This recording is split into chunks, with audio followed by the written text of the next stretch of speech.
everyone, welcome back to the Batmosphere. Tis I, Captain Logan, and joining me as always is my wonderful co-host, DanzNewz. Hello, Dan. That's me. Hi, I'm Dan. Hello, everybody. Hope Dan, you're doing well. I'm so excited, man. It's our 10th show. Yeah, buddy. Look at us. 2 years and 10 shows, or however long. It hasn't been 2 years. We've done a little better than that. Almost 2 years. Has it really? Oh, yeah, something like that. Like a year and a half? Yeah, but I don't know. That's better than we've been for some other things. Yeah, our track record, I mean, this...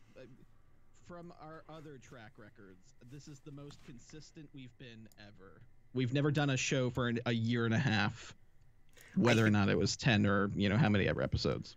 I think that's absolutely true, and we haven't like abandoned it on accident and just forgot to come back to it because we're busy. Like we've tried to keep it going. Sorry guys, I just turned Dan's up, so he should be good now. I had different settings from a video game stream I did yesterday and forgot to pop that back up, so he should be good now. But let me know if we have any audio issues. Audio's been kind of weird lately on my end with my mic, so let me know about that. Tonight, we're going to talk about Batman, which sounds redundant, but this time that's the topic of the whole show. So a little bit later in the program, we're going to finally, after a year and a half or 2 years, we're going to do our definitive Batman. So every show we do a definitive something rather. We've done some villains, we've done Gordon, we've done Bat Caves, but this time we're going to do definitive Batman, and we're also going to, as a bonus, throw in Bat Suit in there too, because I think that those things are going to relate. It's likely that your definitive Batman is also going to be wearing your definitive Bat Suit, but maybe not. And earlier Dan was like, "Here, are we doing definitive Bat Suit?" And I was like, "Yeah, we should probably throw that in there." Because I don't think we're going to want a whole show for that necessarily. Yeah, true. Welcome everybody in the comments. Thanks a bunch for being here. As always, we have several fun segments, and we're going to talk Batman and probably run off on tangents and get to other things as we always do, because this is my and Dan's one chance once a month to hang out and talk to each other, and we always do it with a group of Batman fans watching us. As long as we maintain within the Batmosphere, that's what it's all about. Yeah, like, you know, Batman's a good jumping off point to a bunch of other stuff. That's the whole point of the show. It's really the Dan and Cap show featuring a lot of Batman. That's right. You got to maintain the feeling. I mean, I suppose we could have called it that. You know, we could have been like Kevin Smith, where we have a show that's ostensibly about Batman, but starts to become so much about other things that he just stops having Batman on the title of his show. Yeah. Yeah, Fat Man Beyond and all that stuff. They're actually streaming right now, so don't go over there. Stay here. But they always stream while we're streaming. Man, they're taking our gig. That's that's some competition too. It's weird going against those guys, but I'm surprised that we have as many people here as we do, knowing that. To be honest with you. Hey, there you go. Well, once somebody did tell me, actually, they were like, "Dan, you're such a Kevin Smith." Like they called me a Kevin Smith, and I didn't know how to take that. I don't know what that means. Like, if I think it was meant as an insult, but I took it as a compliment. Yeah, sure. Well, there's a lot of ways to interpret that, because if they're calling you old school Kevin Smith, then that might be a compliment. Or maybe they're just saying that you look a little bit like Kevin Smith. Yeah, I think it was like I had something very successful early on in my career, and I can just write off that for the rest of it, I guess. Maybe that's what they were saying. I don't know. Oh, yeah, sure. Well, there's a lot of cynical ways to possibly look at that. Yeah, like if somebody That's how called I me took it. Kevin Smith, I would just say nuh-uh and move on. I'm Dan, though. My name's not Kevin. A little bit later in the show, we are going to review one of my favorite Batman books of all time, Batman Noel, a book written and drawn by the great Bear Mayhew, and I can't believe that this is the 10th anniversary for Batman Noel. It's absolutely insane, or at least this year is. Obviously, it would have come out later in the year because it's a Christmas book, and a couple folks have pointed out that it's weird that we're doing a Christmas book on the show like 5 weeks after Christmas. The reason for that is we would have done We're terrible at planning. If and just behind, right? Like if we had known that the show that we were doing for last month, when we were doing what character did we even do last month? We just I know what it was. It was the Robin show, right? We did the Robin show. If we had known that, we had planned that for like November, and if we had known that that was going to happen in December, we would have changed it. But I didn't want to. I didn't want to change it and put that off, because we had been announcing the Robin show for a long time, and some folks seemed kind of excited about that, and to see us talk about a really not good book in All-Star Batman and Robin. So I wanted to go ahead and keep that on the docket. So we said last month when we announced this, because we always come up with the next thing during the show, we were like, look, we can do Noel. It's our show. We do whatever we want to. We'll just pretend like it's still Christmas. I don't know. We just took down the Christmas tree like a week ago. So it's still been pretty Christmassy in my house up until just recently. There you go. Yeah. Well, I actually didn't even have a Christmas tree this year. I had a stand, like a lighting stand, and I just like strung up some Christmas lights on it because we didn't have a tree. So hey, it worked out. That stayed up for a little bit. But did you put all your presents under it? I did, actually. I was kind of afraid it was like a fire hazard because it was so many cables and wires. But I guess people like light up Christmas trees a whole bunch, and that's far more flammable than just presents under lights. I don't know. I gotta say, I am still jealous of that mug. Yeah, buddy. That is quite a mug. Daniel Davis says if it has to do with enthusiasm, you are a Kevin Smith. There you go. Maybe that's what it is. I like it. I like it either. I took it as a compliment at the time. I mean, he's a filmmaker, and he's also a nerd who reviews things and talks about pop culture and stuff. I mean, that's what I do, and so yeah. And a really obsessive Batman fan. Yes. Well, I'm not as obsessive as him with Batman fandom. Like, I just have a very specific, I mean, I've talked about this every single time we do this show, but like, I'm very specific on certain Batman things, and this show is making me a better Batman fan because I'm actually finally getting around to reading a lot of comic books that I'd never had.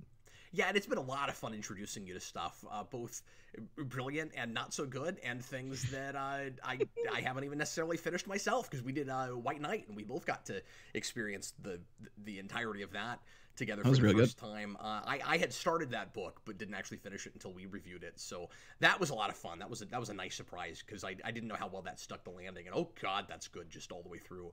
It really is. The sequel to that is finished and has been for a little while now, and recently somebody asked me if we might tackle that on this show, and I think that's a good idea. I don't know what theme that would go with. I'd kind of have to look at it first and see what characters majorly featured and stuff, but I would, because we did that just for the Batmobile show, picking a thing that I wanted to look at because I didn't have a good idea for Batmobiles. I even sent Eric a message. I was like, can you think of any big story that like massively features Batmobiles? He was like, I don't have anything. I can't think of that either. And then we accidentally picked a thing that massively heavily featured every screen Batmobile you've ever seen, and it was fantastic. Yeah, it was really good. I could have pretended like it was on purpose, but it was not. Yeah. Hey, look, that's us every single month is, just kind of lucking into getting things right.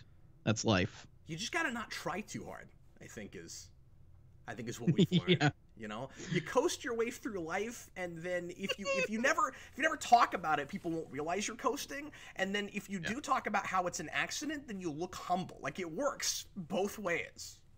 Absolutely. It's wonderful. Dan, let's go ahead and get into the Bat Life segment. And have you lately done any cool Batman stuff? Have you watched this stuff? All I've been doing is playing Cyberpunk and streaming. That's all I've really been focused on. Sure. Nothing crazy Batman-wise. I hesitate to even mention it, but I just picked up Wonder Woman on Blu-ray today because I'm filling out my DC collection of the movies. I think I have all the movies at this point of the recent years. But I watched Wonder Woman 84 on Christmas when that came out. Again, that's not really Batman related, but I mean, it is tangential.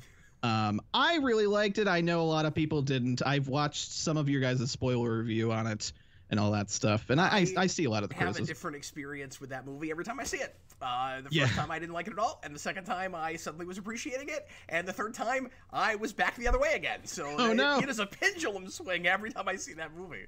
On Christmas Day, Liz was working Christmas night, so I think Christmas night. So I was watching it the day after Christmas, I think, and I watched half of it, and then she got home, and I was like, I was planning on watching this myself, but I think you would probably like this, maybe. I don't know. I was being kind of critical of it the first time around when I went halfway through. I was like, I think a lot of people are going to make fun of this, and also I would assume Liz would have made fun of this, and I was like, let's watch it from the beginning. So I watched half of it, then watched it back from the beginning, and then watched the rest of it. And I was also maybe drinking some wine. But I was really liking it. I liked it a lot. And then I went online and was like, hey, I liked Wonder Woman. And then I got replies and saw what actually like everybody else's take on it was. And I was like, oh no, oh crap. Why do I like everything that people do not like? That's what I was thinking. I know that does happen with you some, but I know lots of folks that ended up liking that movie, and I don't want to call it universally polarizing. That is not a 50-50 split, but that's not a movie that everybody turned against. I've been doing a lot of content recently because of the rewind on X-Men Apocalypse. That's not an X-Men Apocalypse situation. We were like, the majority of everybody just did not have a good time with that movie at all. 84 is more divisive than that, certainly. A lot of it has to do with what your sensibilities are and if you enjoy the kinds of stuff that Patty Jenkins was really into when she was making that movie. It is for a particular audience, and one of the things I do appreciate about it is that it's not for everybody and isn't trying to be, but it is far too long, and I think it's really funny that you watched a 2.5-hour movie in 4 hours. Yeah, it was a choice, and I had the time at the time, so I don't know. I thought I probably said that 6 times watching that movie too. That's a choice. It's a choice. Well, I knew, like, it's not like Liz was chomping at the bits to watch it. She could care less about it, and she actually ended up really enjoying it. But that's good. Yeah, I don't know. I thought thematically it worked very well within itself, and that's what I was enjoying, and I liked that it gave time for the characters to breathe for the first half of the movie, which I appreciated, and I was like, they're not cramming things in and going breakneck pace and all that stuff. But, yeah, I don't know, man. I need to give it another shot at some point. But surely you're with me when I say that Steve Trevor being in some other dude's body and Wonder Woman sleeping with him and they're having no conversation about that is nonsense. Okay, so when I watched it, I never really put 2 and 2 together that they really slept together. I mean, yes, they wake up in bed and they were like, I didn't even think about that, and that was one of the responses that I got on my tweet saying I liked it so much. And, you know, they were being very harsh with their language when they were talking about that. But sure, that is a violation for that guy, whoever that guy is. Absolutely, and for sure. And, like, I'm not saying it's a perfect movie by any means. I just happened to enjoy it, and I didn't really take it the way a lot of people took it with that thing. Because, well, that was the thing, was, like, I assumed that Liz, when I watched it, because I felt it was kind of weird when I watched it the first time around. And then I was like, you might think this is weird. And when it came around to it, she's like, oh, that's it. I mean, it made sense to me as far as, like, a body swap thing. But yeah, it is weird. It is certainly weird. And there's like a lot of the criticisms against that movie are for the most part deserved. But there are some things where I'm just like, thematically, it works for the you know, the whole cheating and be careful what you wish for and all that stuff. And well, some people are like kind of disingenuously arguing about like, oh, is the movie saying like you shouldn't wish for anything? And I'm like, well, no, it's the whole wish making device is like an evil god thing, which they probably should have focused more on that. I think they didn't have any outside of like a little bit of exposition. They never really feature, like the first one has Ares and all that stuff, and we actually see him. Well, and I'm hoping the next film they get back to some Greek mythology stuff, but and it's like concrete, you know, stuff we know, Greek mythology stuff. But yeah, the Wishing Stone thing, I think a lot of people were just put off by how generic Saturday morning cartoon kind of you know, concept that is. But like, really, that's what we're doing? We're gonna do, and the runtime. If that's an hour-and-a-half movie, I think people probably don't turn on it as fast. We're gonna sit through 2.5 hours of it's a genie in a bottle movie. Really? Okay. It gave me Teenage Mutant Ninja Turtles Out of the Shadows or whatever. It gave me those vibes from that movie a little bit. Because that movie's terrible.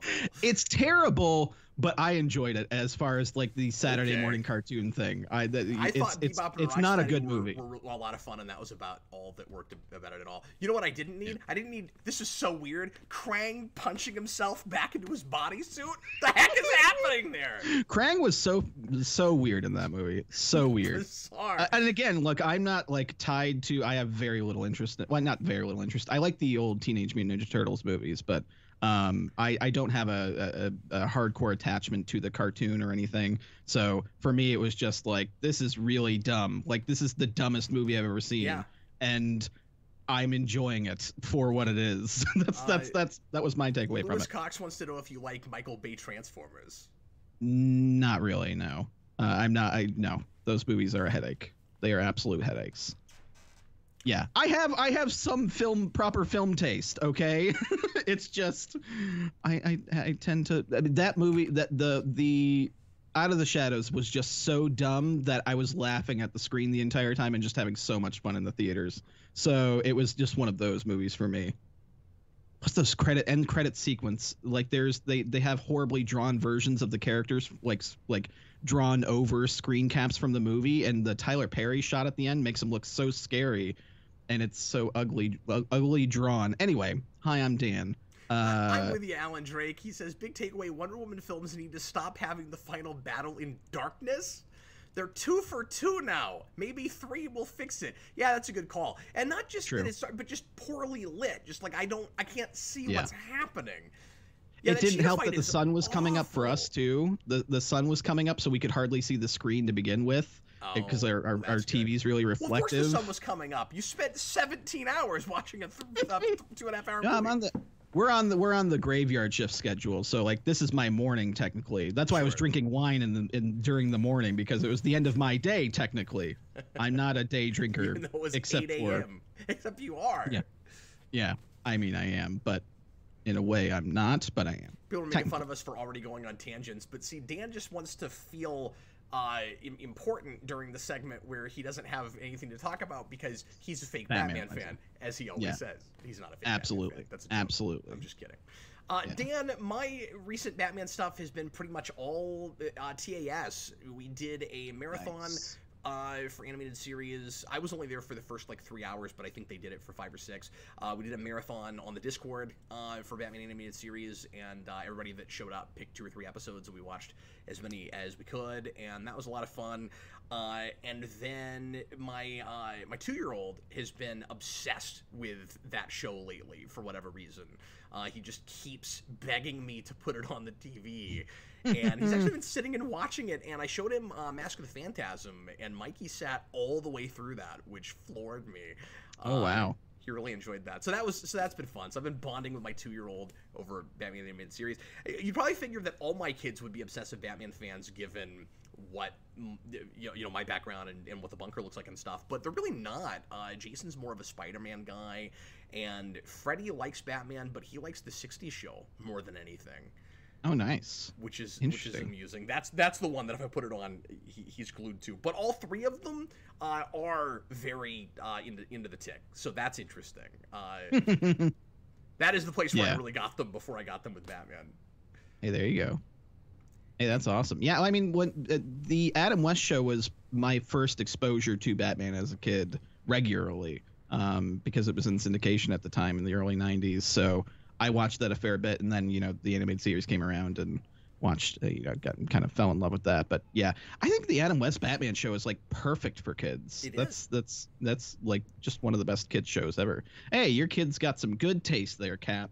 I just wish somebody would stream it. I wish HBO Max would finally put it up, because it was weird that even DC Universe wasn't doing that. And there's not a streaming, I wouldn't think, a streaming rights issue with that anymore. But I don't think it's been ever streaming anywhere. But I mean, well, actually, there could be a thing. I didn't even think of this. So Fox might still own the distribution rights, because Fox's logo is on that box set, and that may mean that Disney has the distribution rights for that show.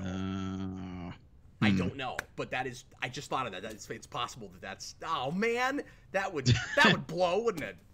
That would really suck. I mean, and it'd probably be outrageously expensive to just buy out the rights. Yeah, man, that'd be so cool. Yeah. The animated series is on HBO Max right now. But man, yeah, it would be awesome if that Adam West series was streaming. I don't have it on Blu-ray yet. Is that still out in circulation, or? I think it's still in print. Yeah. Okay, good. Because I need to pick that up. It like 50 different ways. Because you can get it in seasons now, and. Oh, okay. Yeah. I saw at one point there was a really good deal on it, and I was just like, oh, if I only had the extra money to get it. I had to have mine day one because it was such a big deal that finally came out. I wasn't sure we'd see that in my lifetime. I'm really glad we saw it in Adam West's lifetime. It was a big deal that he got to see that happen before he passed.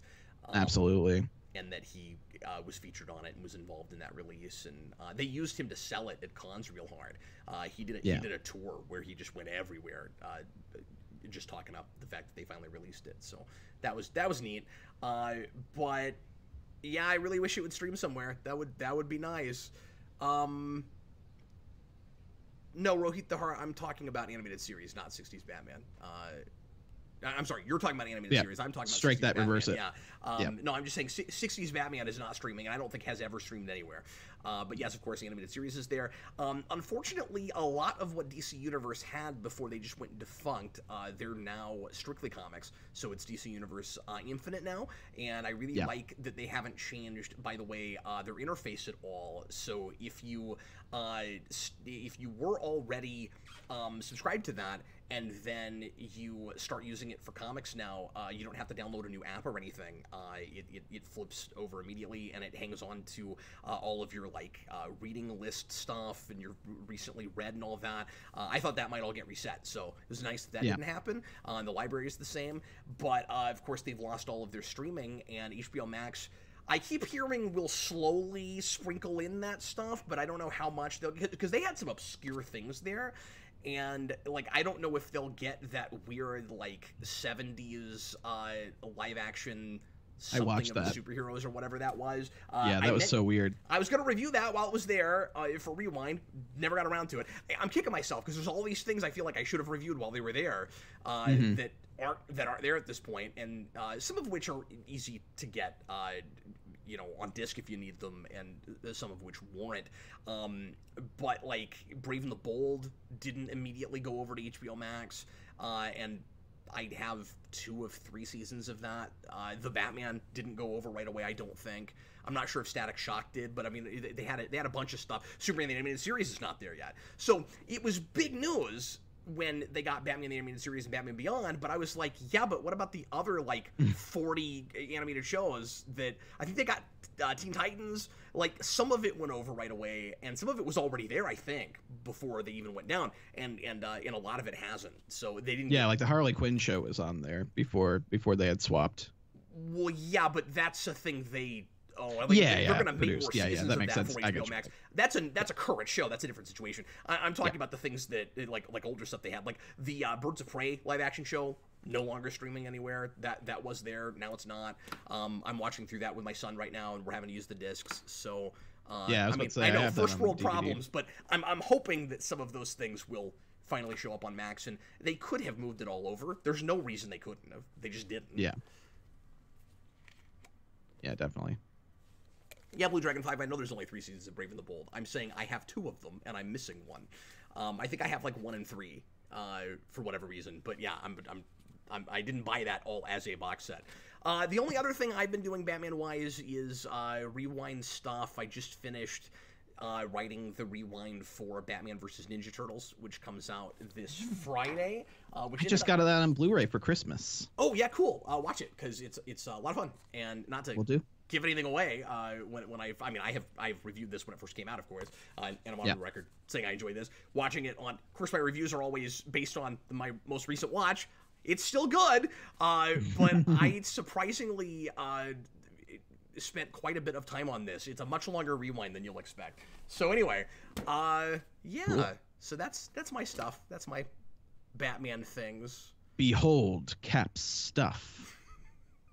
Let's move on now to Batman news. And the only thing I really wanted to talk about is finally the release date for the Snyder Cut. And I want to talk a little bit about those weird posters that some folks are kind of freaking out about because of the pretentiousness of them. I agree, they're strange and pretentious. But we can talk about that for a second if you want to. The one that has the film can with Snyder's name taped on it. They're laying it on real thick, aren't they? Yeah, it's out of the ruins rises Zack Snyder's Justice League. What's weird about that is it's like they're selling it to the people that they think, and that to some degree, made it happen in the first place. It's like those people are already going to be there. What does the film can say to an average audience that didn't even realize there was all this footage on the cutting room floor?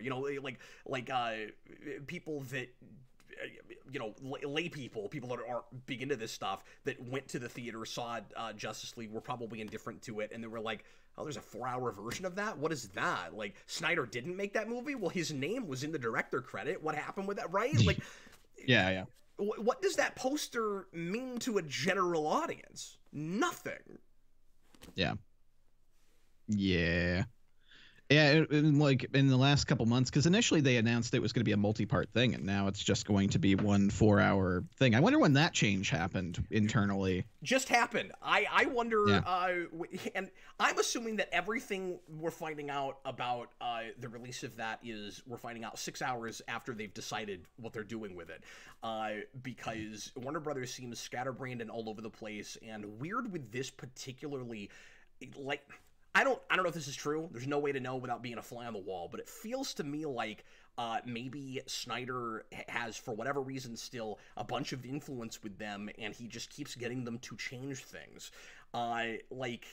Because it was shortly after he said that he, and I don't know if this is happening, but it was shortly after he said he was hoping that it would release in the theater at the same time as going on HBO Max, that they announced that it was going to be the 4-hour full cut instead of broken up like they had originally planned.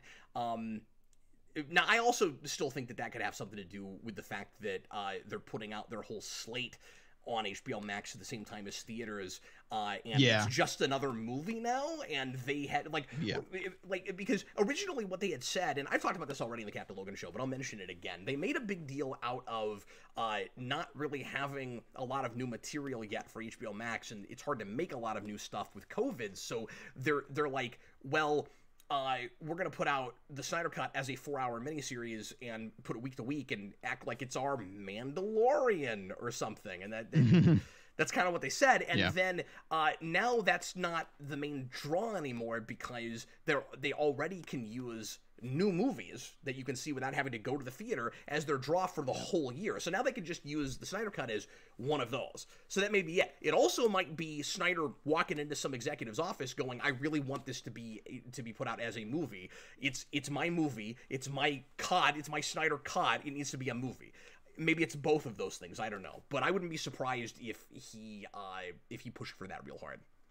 Yeah, who knows? I was thinking about this earlier. I wonder if the Batman getting pushed back to 2022 had anything to do with their comfort as far as like, oh, we're going to be releasing all these movies on HBO Max, day and date in theater and on the platform. And I wonder if they're they pushed back the Batman, because certainly it would be ready before 2022. But I'm wondering if that's going to be their big push for, hey, let's get people back in theaters. We're not, only this year we're doing the day and date release thing. I was wondering if that was like to give that movie the best chance to kind of reinvigorate theatrical and all that stuff. And yeah, it seemed why they were probably most comfortable doing it that way, after kind of making the decision to do the day and date stuff, which was relatively controversial at the time. It seems like Legendary and them are, but it seems like they've struck deals at the very least in regards with King Kong and Godzilla. Like they have this whole,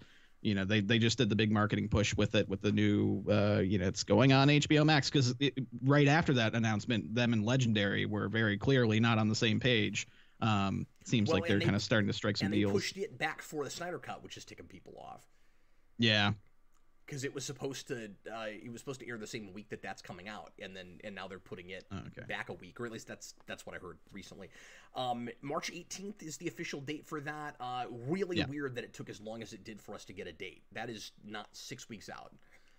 And we heard February for a long time, and then it was March, and I kept thinking maybe it would get pushed back even farther. I think they were probably still monkeying with it all the way up until they gave a date, or maybe they're still monkeying with it. Who knows? We know that they did some reshoots. I've heard that that's all of 2 or 3 minutes, but I don't know how much truth there is to that. And I'm pretty sure that Zack Snyder's talked about it. It's only a couple minutes. It's only a couple extra minutes of the movie. Yeah, well, directly. I mean, the money that they threw at it sounded like it's what it would cost just to do the effects and stuff. So they could have had a lot of money. That's probably just little pickups and things. Yeah. Who knows how many actors are even had to come back to shoot anything. Like, it's possible most of that is just like shooting, locations and stuff. Like, I don't know. Yeah, it seemed to me like actors, getting the actors back, and location sets, but depending on how extensive it is. But what I'm saying is, like, it could just be a couple minutes of, oh, we needed an insert shot of this mother box. Well, yeah, some of that stuff down on this table and film it. Yeah, supposedly some of the main cast came back for that. Okay. They filmed something with Jared Leto. They filmed something with Jared Leto's Joker. He is going to be incorporated into the movie, and yeah, so that stuff. Tom put in a couple of super chats about the 60 Batman thing and said that apparently that is on something called FilmRise with commercials. I didn't know that, but that it's free. Okay, that's cool. But I wish it would show up on something that, you know, I'm paying for that I don't have to watch with the commercials. But true that. That's cool if it's streaming somewhere. So yeah. But yeah, I was getting a little bit nervous not having a date yet because I'm planning some things on the channel around the release of the Snyder Cut, which I don't want to announce yet, but I didn't know how long I had, and now I finally do, so that's nice. But I still wish that it was in episodes so that I didn't have to watch the whole 4-hour thing all at once to talk about it. That's just me and my particular situation, and that's the selfish part of it for me. But like, I was looking forward to watching it over a month and then talking about it, and now it's gonna be like, I have to sit down and watch a 4-hour movie and then talk about it a couple days later, a week later, whenever. Okay. Yeah. Whatever. I was down for it. However, it was going to be released. I know Zack Snyder was talking about, like, he was talking about cliffhangers. Like, there were good points where you could kind of create a cliffhanger or whatever from that stuff. But that seemed like it would have been a fine way to release it. That way, you also have people kind of like The Mandalorian and WandaVision and all this different stuff getting back to the non-binging format, and it's the weekly release format. You can actually kind of create a little bit of buzz around it. People are talking about it. But yeah, I don't know. I'm for it either way as far as like format goes. I don't mind it being 4 hours long. I'm a big Lord of the Rings purist in regards to the movies, with watching the extended cuts as opposed to the theatrical versions. So I can, as long as it's good and engaging. Sure, if it's good and warrants it. This won't be. Yeah. Hope it is. I'm open-minded enough. I hope it is. Definitively says, but it won't be. I don't know, man. I mean, I know I just contradicted myself. I don't sound open-minded. I hope I'm wrong, is what I'm saying. But I mean, I know what that guy makes. I know the way he's been talking about this stuff. I don't see that story being any smarter or more engaging or more believable and less pretentious and less self-serious and less in like edgelord and all of that than what he's made already. And that's what his fan base wants. That's what the people that love that stuff they want more of that. They don't want him to. They don't think that he wasn't making great stuff, and they want him to make something better and more consistent and stuff. I don't know, man. Like, I don't want to talk about Snyder anymore, and now I have to because we're getting the 4-hour Justice League cut. It kind of sucks, but whatever. Hopefully it's if it's not suddenly a much more sober experience, hopefully at least it's insane and silly and fun in the ways that BVS was, because that's at least enjoyable in accidental ways in places. Yeah. Hey, and it's coming out right around the 5th anniversary of Batman v Superman's release. That was March 2016, right? Yeah, and we're a year away from the 10th anniversary of Man of Steel, which is insane. Wow. Yeah. Or I guess 2 years away, but yeah. So like we're 8 years into the DCEU at this point, and it's still this fledgling thing that doesn't know what it is. It's crazy. Yeah. Man, Man of Steel is one of those movies I think back to, and I usually have just kind of I have kind of like negative thoughts in regards to it, but then I sit down and watch it. I'm like, oh yeah, that's fine. I think it's a fine movie. That's okay. That's usually I have a weird relationship with that movie. Not what happens with me. It gets worse every time I see it, which sucks because I love Man of Steel the first time out. But yeah, Austin says he's excited to get a 4-hour comedy event. I don't know. I'm not rooting it for not to say that you're rooting for it to fail. I see plenty of people online rooting for the movie to fail and like for it to be bad, and they already have their mind made up and all that stuff. I would never do that with anything. Exactly. I have a fool me once kind of attitude with that, where it's like, why should I expect anything but what we had already when he was making that 2 weeks after BVS came out? You know, like I have no idea. Like, but what are the extra like 2 hours of the movie that there's gonna be? Like, when I get in this place, my expectations are so low. It doesn't take that much now to impress me, is the thing. Because that happens quite a bit with things where I'll be like, that's going to be awful. And then when I come out, I'm like, yeah, it wasn't so bad. And then a lot of folks are like, what are you talking about? That was terrible. And then the more I watch it, I'm like, yeah, you're right. But I had no standards, see? So compared to what I was expecting, it was fine. Yeah. Indeed. Lewis Cox, James Egan. What's up? James Egan brought up the thoughts on the Batman the Animated Series sequel. I know you've talked about this on the channel already, but when I saw that, I got real excited, and I'm sure you did as well, I'm assuming. Well, I mean, I can't be excited until I know what's happening and if anything is happening. Yeah. Because of course that's just rumor mill territory at the moment. But I don't think it's smart to get your hopes up about decades later sequels. Like, I'm not against it if the right people are on board and they're making something classy. But I don't trust Bruce Timm anymore after things like Batman and Harley Quinn. So I kind of want them to either make it without him or him to come in with just a similar attitude as he had on TV. The problem is it's going to be a thing on HBO Max that isn't going to have any kind of TV censorship, so they can make anything they want to. And I don't need hard-edged, super rated R edgelord Batman animated series, or overly sexualized Batman animated series. And I don't trust that some of that couldn't seep into it. They pushed the envelopes as hard as they could with that stuff in the 90s, and the only reason it didn't go any farther than it did was because it wasn't allowed to, being broadcast on television for children. I'm fine with a more adult thing. I'm fine with something more PG-13. It doesn't have to be for children. But like, you know, I've said this before. I hope Alan Burnett's involved. I hope Paul Dini is involved. I could take or leave Bruce Timm at this point. And that's not to say that he hasn't made any good movies in the last few years. Gods and Monsters is really good. That Justice League Fatal 5 thing he did was fine, but unmemorable, and my eyes glaze over as soon as I see the Legion, so didn't care about any of that. But like, it was cool to go back to the DCAU. It looked good. If they're staying with those character models and stuff, that would be wonderful. But I don't even know if it would be a Batman show or if it would be some sort of a spin-off. Like, we know nothing about what it would be. So yeah.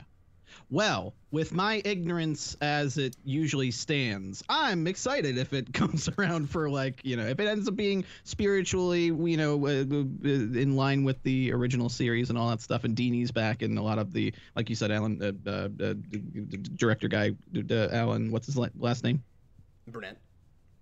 Yeah, if it's a lot of the same creative people, and yes, I know I'm kind of on the same page with you with Bruce Timm. I haven't seen any of his recent stuff. Like I still haven't seen Batman Harley Quinn yet. But I don't.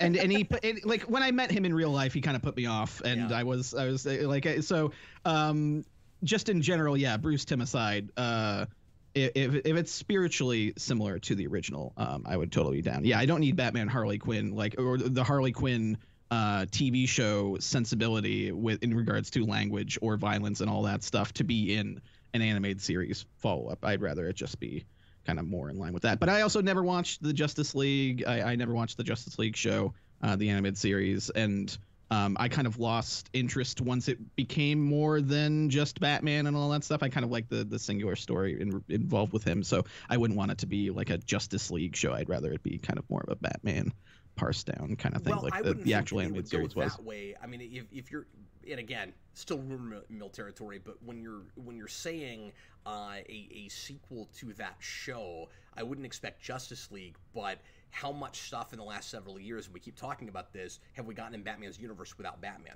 So it could be a sequel to that show that doesn't actually feature Batman. It could be a Nightwing show, it could be a Catwoman show, there's any number of things that it could be.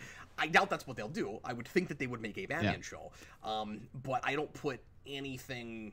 I don't assume that anything is not possible or off the table with Batman, because we have not had a lot of stuff actually featuring Batman lately.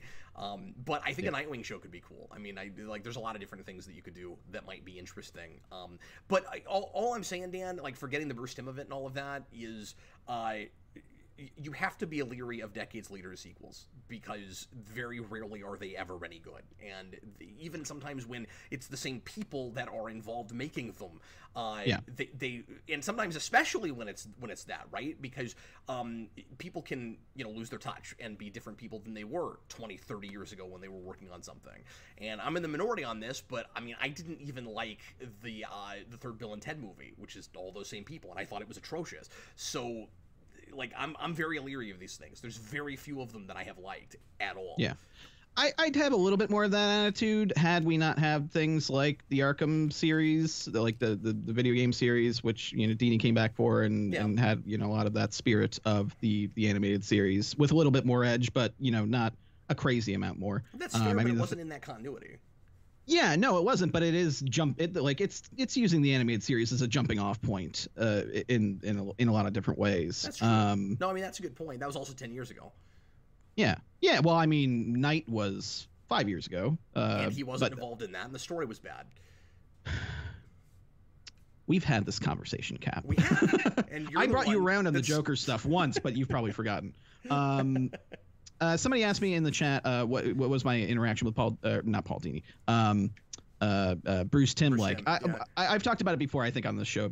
Like we were at Comic-Con and we were dressed up as Batman and Robin, and we wanted to do some dumb stuff, and we kind of went to him and we're just kind of putting out feelers if he was interested in doing something on camera, which he politely declined, but he was kind of like sneery about it, and then also I wasn't a big fan of, like, his booth was literally just like a bunch of super over sexualized drawings of comic book characters, and kind of like he just I have a really good picture of him just looking completely done with everything. But yeah, he wasn't very nice, and like I don't know.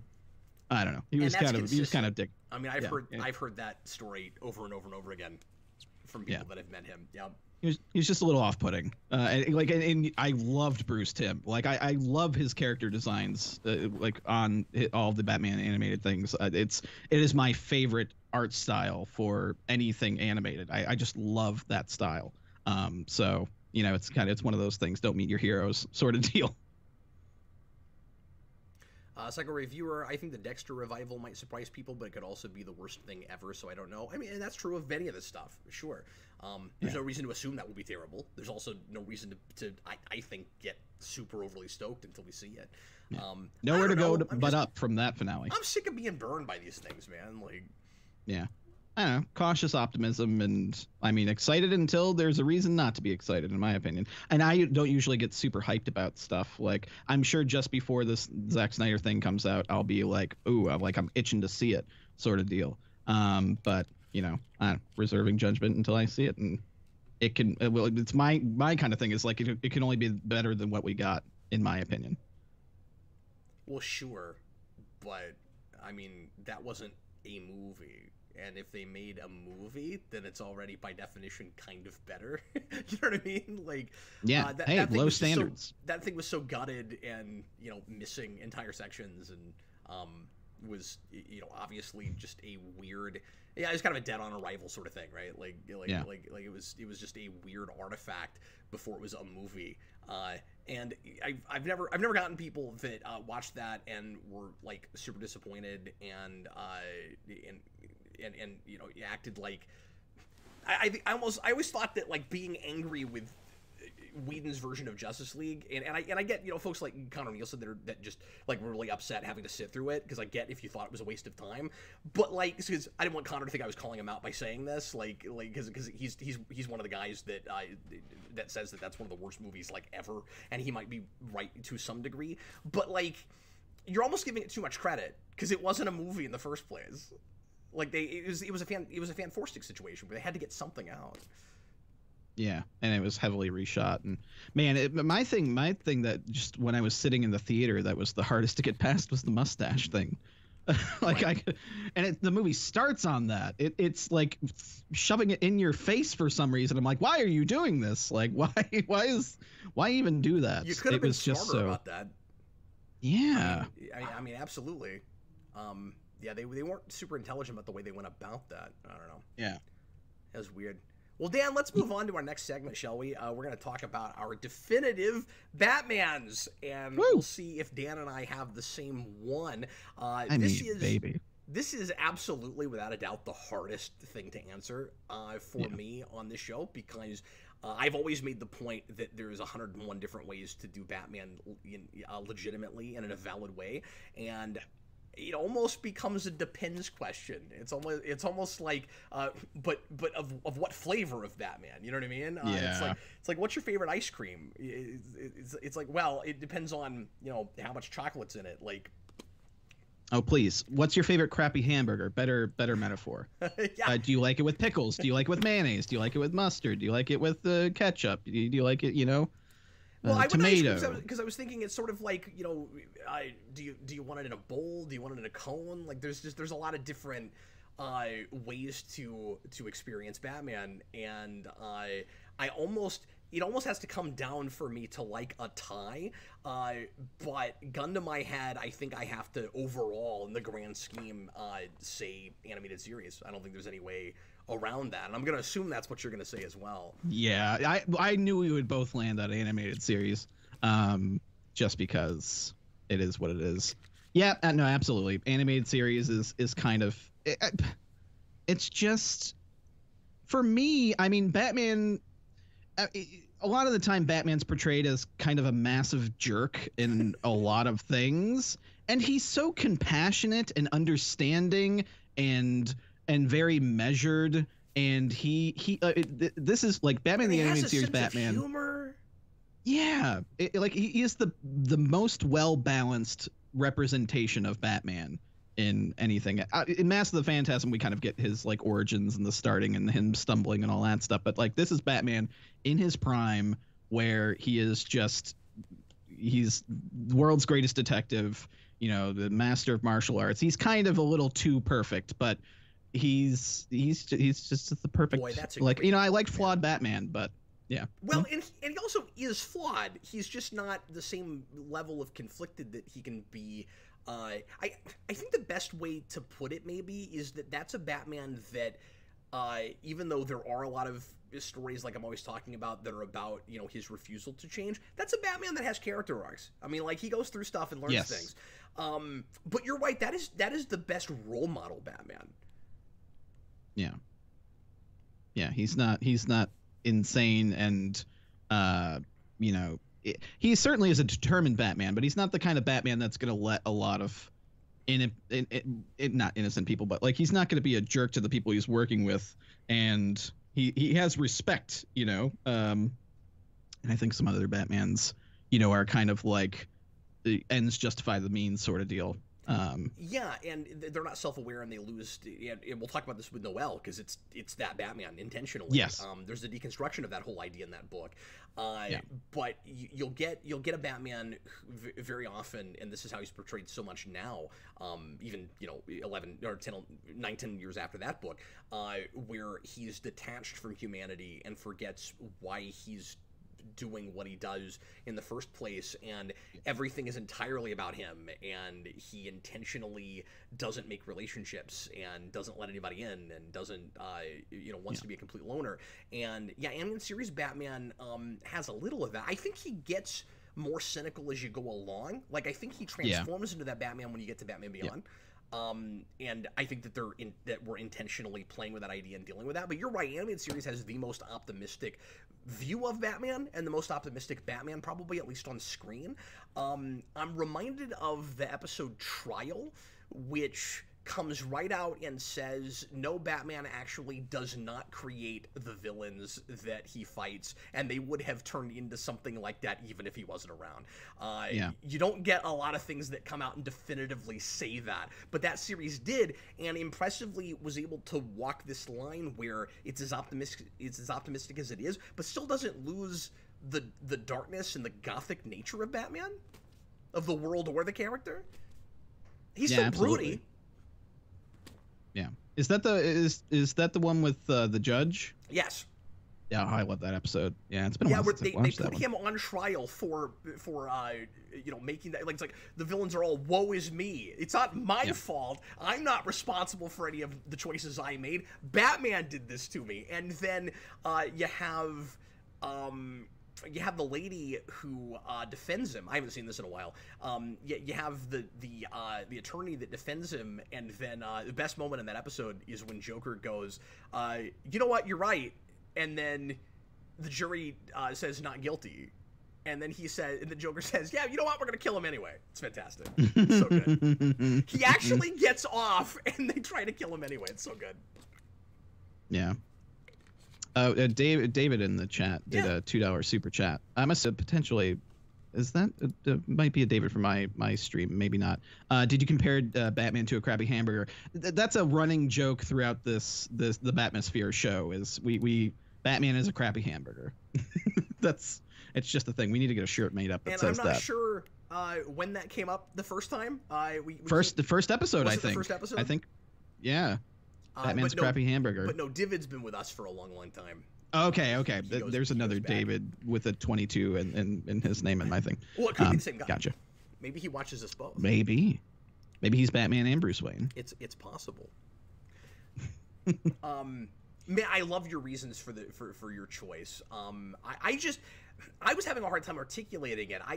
For me, the Conroy version, and I mean, certainly a good degree of that is that voice, and that's his performance, and he's very soft spoken and and nuanced, and the difference between his Bruce Wayne voice and his Batman voice, and we've talked about all this before, both here and when we were doing commentaries, but. Conroy's Batman to me is definitive in the way that, like, David Tennant is the definitive Doctor Who. It's like, it's just the version I go to in my head. Like, it's like your baseline Batman, right? There's, like, a bunch of different cool variations where you can go, like, what kind of campy Batman do you like? Well, that would be Adam West. Or what kind of, like, really dark, serious Batman, or like, kind of, like, on edge or bordering on, a maniac Batman. Well, that might be the Miller Batman. Like, there's a lot of, you have this whole, range of it. But that is the baseline Batman. Like for me, that's just Batman in the first place. So he would sit right in the middle of a chart, and then everything else is on one side or the other to that. And Venn diagram of Batman. Maybe in this, and maybe also in a sense of sanity, the way you're talking about it. That, like, everything you put his Batman right in the middle, and then everything else falls on one side or the other. Yeah, absolutely. Yeah, camp and edge, and then you have. And then right you have, in the middle. And it's married. right in the middle. And it also bounces back and forth. You never have a pendulum swing with that, but it can veer in one way or the other. There are places where that Batman can get a little bit sillier. It doesn't happen much, but there are examples. Yeah. And then there's places where he gets a little edgier. But I mean, even just the character himself. Sometimes when you put in certain characters, he'll be allowed to get a little goofier, but not by much. Yeah. So yeah. Absolutely, I agree. I guess that was easier to do than I expected. It's just I feel a part of me feels wrong not saying Adam West, but I can't say definitive Batman. I know. I have to say, like, probably my favorite to this day. Live action Batman, as weird as that might seem, and obviously I love Christian Bale, and that might be my favorite Batman story, Batman Begins. But and I love that portrayal, but I couldn't even put Christian Bale above Adam West, I don't think. Just for my own it'd be real tough, I guess. Yeah. It comes, well, that's one of those things where it's like if you're going by serious flavor, it's hands down Christian Bale. But if you're going just like portrayals of Batman period on screen, it's really tough to even, like, they're just such different flavors. It's hard to even compare them. But what Adam West did was so iconic, like, just so iconic for Batman. Yeah, and so original for just acting. I mean, there was nothing like that. Yeah. Oh gosh. He invented a mode, right? Yeah. Like, and okay, so based on serials, like maybe that mode was already there to some degree, but like there's a version of camp that he created that you've seen lots of other actors come in and try to ape after that. It's the reason he couldn't get work after that. Who else is going to make a show like that? It's not Batman starring Adam West. It's not like that's all he could do, but that's, you know, what he became known for. And it's hard when you invent a thing to get to ever do anything else. Yeah. Unfortunately. Yeah. True. The other thing that makes it kind of difficult and maybe a little bit even unfair sometimes to make this call with things is performances versus the quality of the material. So you've got some really great actors that play Batman in just not great things. Like, it's possible that Val Kilmer could have even aped Christian Bale if only he had been given better material. And I enjoy Batman Forever, but like I've always said, before you get to Bale, my favorite on-screen, Adam West notwithstanding, you know, more serious Batman was Val Kilmer, but not the material as much. Like, I enjoy that story, but he was in a thing that walked a line between camp and serious Batman, but the performance he was giving until they made him do a big smile was not that. I think he could have done a really great serious Batman, but we didn't get to see that. And kind of the same thing with Ben Affleck. Like, everybody loves, or at least most people love Affleck's Batman, but a lot of us don't care for that movie, or for BVS, really any of that stuff. And if only he had gotten to do his movie that he was going to direct and we could have seen that script, we might be all putting him even way above Bale, but I can't do that right now. The quality of the material drags it down.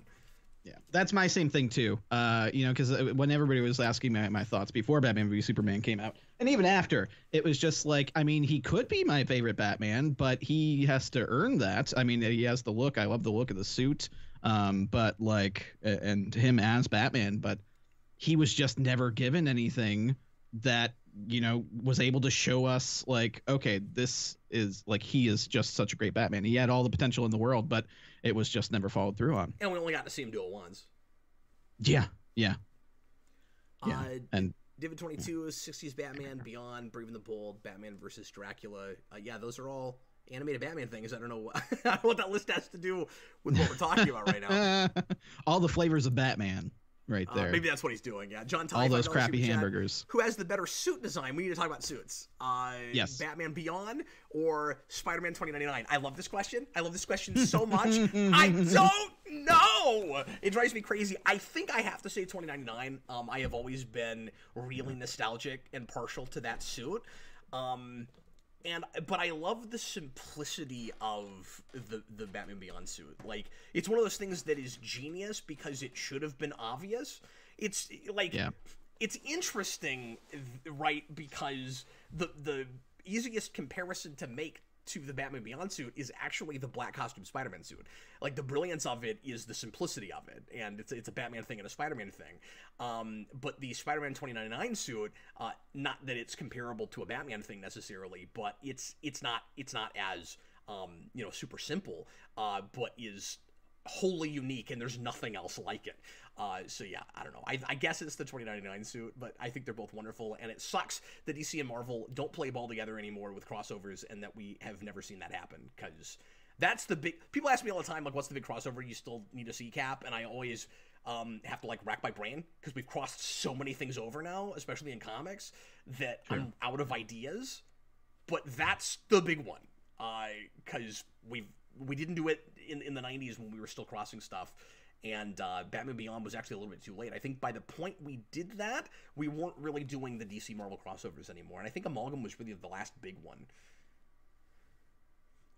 But that hasn't been allowed to be done in a really long time. Anyway, I'm off the beaten path now. Yeah. I have crossovers on the brain because I've been working on this, and I actually did a whole breakdown of what I just talked about in that review, because I have had to do a lot of material on crossovers. But I don't know how familiar you are with 2099. None at all. Isn't Oscar Isaac the voice of that one in the Spider-Verse? Yeah, that's all I know, baby. Yeah. I mean, again, most really good Peter David. Oh yeah, I like Peter David. That was his baby at Marvel. I mean, after Hulk. Yeah.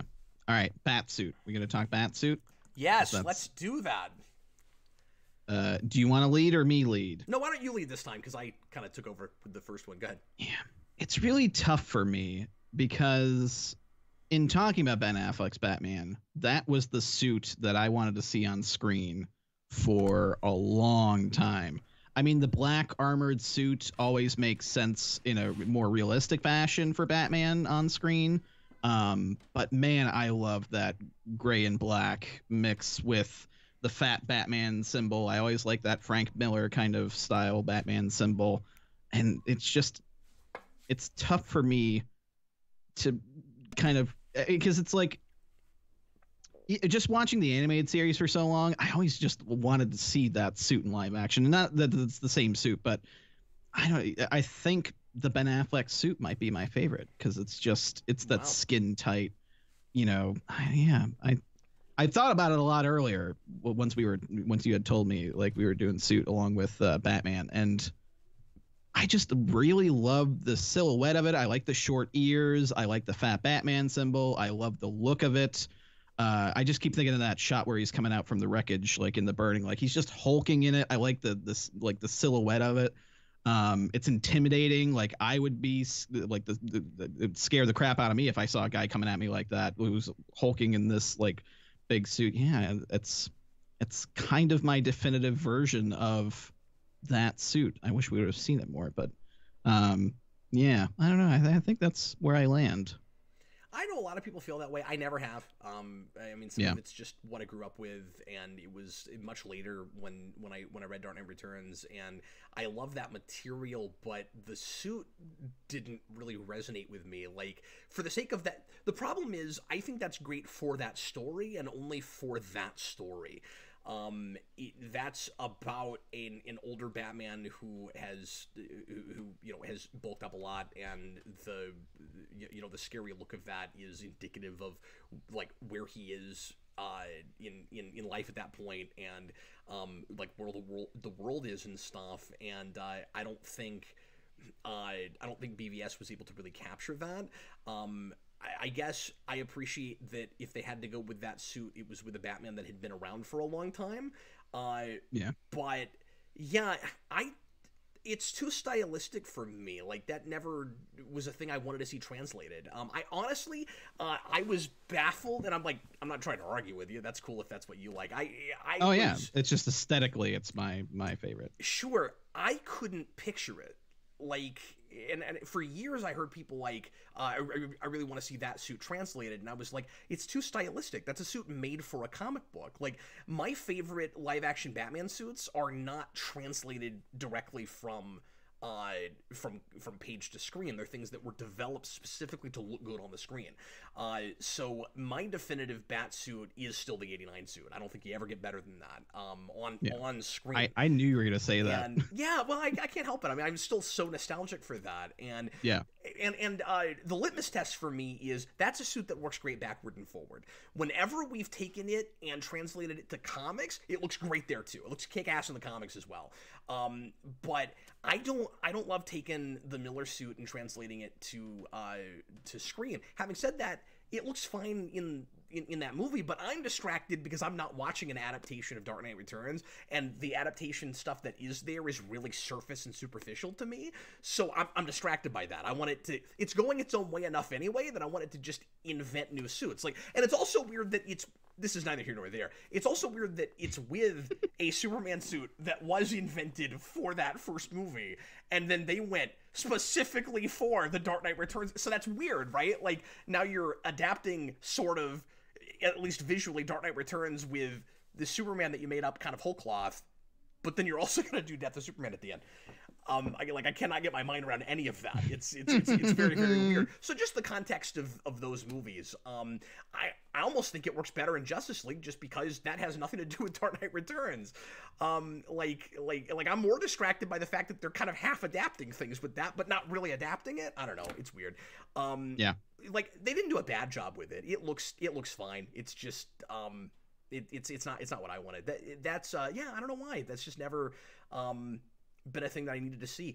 My buddy Pierce, who did all of the costume work for Spawn Year, was obsessed with seeing that in live action himself. Some of this also turns into a short year versus long year discussion again, and I've always been more about the longer eras. And I always like shorter years. I mean, I don't mind the medium ones, but when it's like, especially like live action, once you get to the point where you're moving around and the ears are flopping about, like I don't like that. And I don't need them to go to the sky, because we had some of that in like the Nightfall era and like late 80s Batman. I forget now the guy, the artist that was drawing the really long year bit, but that just looks impractical to me. I'm like, how do you even go through a doorway? Like he'd have years that were like 19 inches long, and you're just like, he's walking around like this. And I'm like, that only works if you want to stab people. You could have like a sword fight with your head. Yeah. With those ears. That's weird. The only problem with the 89 suit is that he can't move his head. And in the context of the film, it created this kind of unique, part of the performance that gave him this extra theatricality, but it's not practical. If you think about it for any amount of time, that movie was stylistic enough that you were able to get away with it. So all you have to do is do the thing Dark Knight did and add a mechanism so that you can move it. And I'm kind of hoping that we see that when Michael Keaton reprises that role. I hope he's wearing a traditional 89 Batsuit or something like it. They can update it. That's modified, yeah. But I want them to modify it so he can move his head now. And surely that's what they'll do. I would hope so, at the very least for Michael Keaton's sake, just as far as comfort goes. It's just... back in the day, I had ordered a Batman mask off of Amazon, and it was the Michael Keaton Batman one. Yeah. And this is before I had my character Batdanz that I do that I've done, and actually it was the creation of that, where the mask was so tight and I couldn't really it was hard to move, and it was restricting my breathing to the point where I was just like I could only breathe that way and talk that way. Is that why that voice came about? It did. It's exactly how that came about. I couldn't breathe through my nose because it was so tight to my face, and it was just like, hey everybody, and so you can't help but create a character once you put that on. In a way, it does inform so much about how you hold yourself, how you speak, how you whatever. So yeah, that's a really good point. I love that cape. I love that cowl. I absolutely love that. I think that's as big ear as you get for me. The Michael Keaton back cowl. Well, and I agree with that. It's just I don't like to go as short as Dark Knight Returns necessarily. But again, for the sake of that book, it looked great. Yeah. So do you want to do kind of overall definitive Batsuit in general, not just screen? Because I know you don't know comics as well, but I can go there too. I was always more of a fan of the Neil Adams look than anything. We've talked about this before with the the circle and the yellow versus not having that. And then when you get into the early 2000s, we kind of bring back that look more with the Jim Lee stuff, where you don't have thinking Jim Lee, circle anymore. I'm kind of more that way. I think my favorite comic Batsuit at this point, and again, some of this is because of 89 influences, but I think my favorite at this point actually is the suit that we did right before New 52. That was that Dark Knight suit. I think it premiered in a book called Dark Knight, and then it was the suit that you had all through the rest of Batman Incorporated. I love that suit. It's wonderful. That brought back the circle. And it was gray and black, and it was, or was it gray and blue? I think it's gray and black. And it had a really cool belt, and I think that might be my favorite comic suit at this point. Yeah.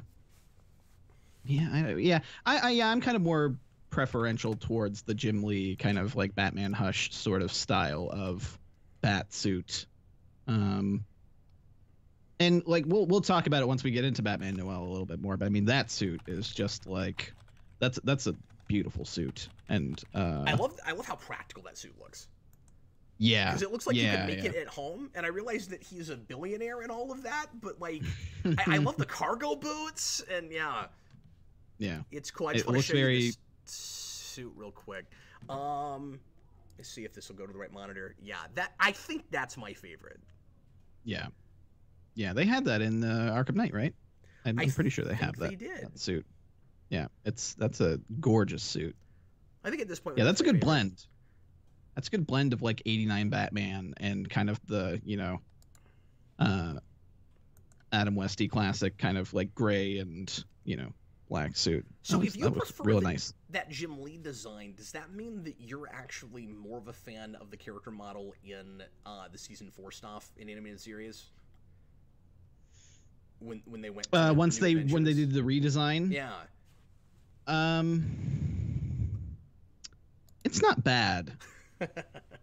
But I wasn't a big fan of a lot of the character redesigns from that show though. Like I didn't like the change with Joker, with the beady eyes. And, no, me neither. I don't like hardly any of the character models in that, with a couple of notable exceptions. But I was just wondering, because I was surprised to hear you say that since you're such an animated series guy. But you said you prefer it not to have the circle, and that made me wonder if maybe you liked the design in the New Adventures. Once they switched to just like gray suit and black symbol. Yeah. I prefer the classic animated series look, but I don't know. I'm thinking of a broader Batman, because that Batman's so kind of like slender in once we get to season 4 and Justice League and all that stuff. He's a little bit he's not as bulky. Yeah. I don't care for that.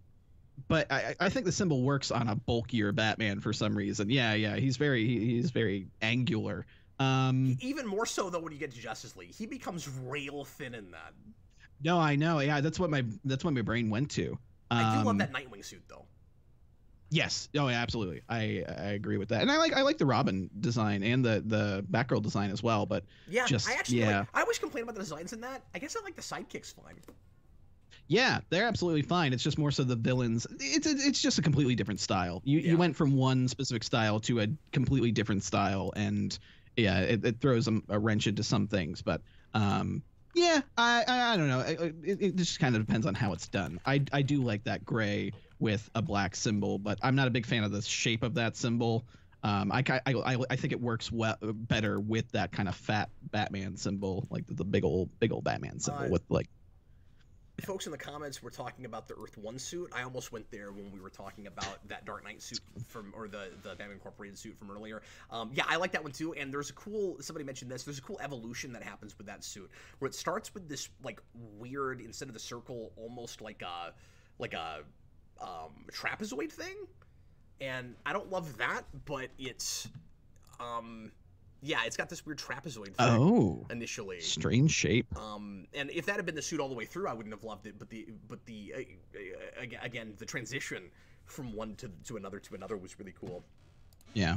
But yeah, that's a cool early Batman suit. A lot of this has to do with context too. It's like when is the suit used? What's the purpose for it, etc. Yeah. Yeah, absolutely. David was asking about the Stan Lee bat suit. Is this the one? I Googled it. Is it where he's like straight up like a bat? I think he's just talking about the reinvention that Stan Lee did for all those characters. So it's not really Batman. It's kind of a different character that he calls Batman. Yeah. Because I never saw that. I've never read those, but yeah, he had this whole like Imagine Stan Lee thing, if that's what he's talking about. Interesting. Yeah, it looks like it's very bat-like. Interesting. I've never seen that before. Let me go to a couple other super chats real quick. Sure. Divid22, Cap, Dan's, Stan. Oh, you're talking about. He was talking about the Stan Lee that's suit. The one I got you. Sorry. 5590ERS. Thoughts on the Flashpoint bat suit? I love it a lot. Again, in that context for that character, more specifically, that is one of the great bat suits. It's not a thing that I would want for mainstream Bruce Wayne, obviously. If you're the Thomas Wayne one, right? If you're referring to the Thomas Wayne thing, yeah. Yeah.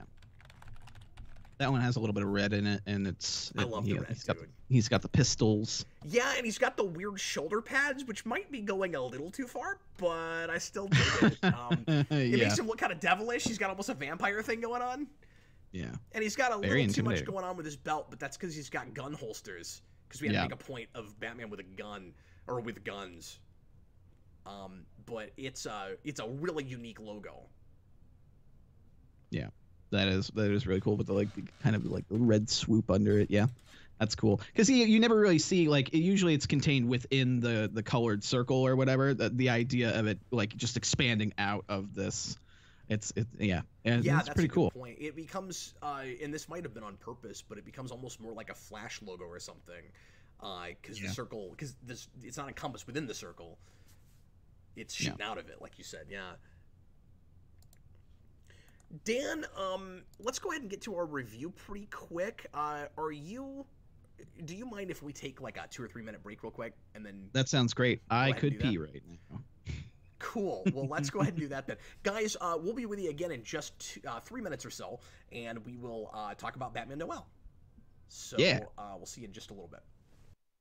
Be right back.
And we're back.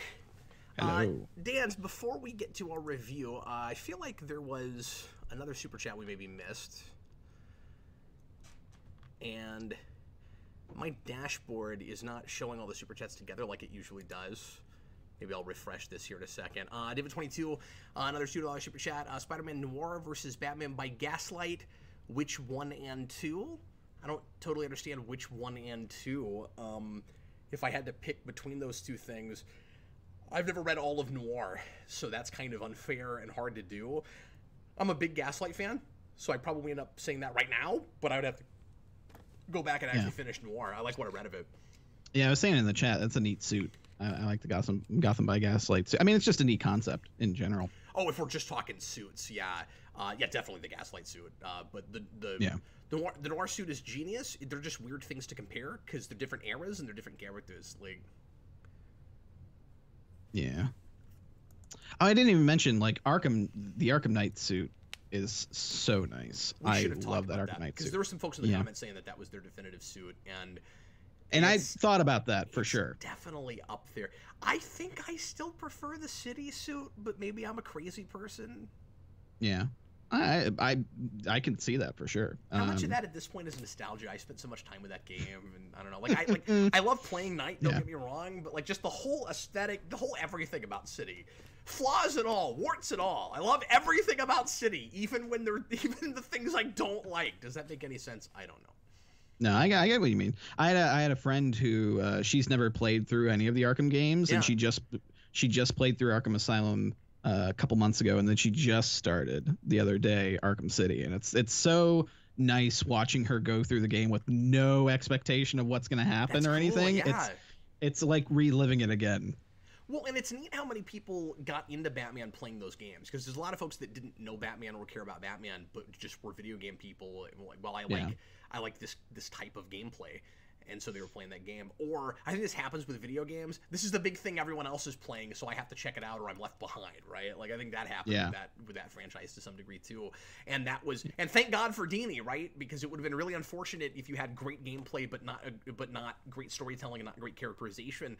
And that was the introduction for a lot of people for Batman.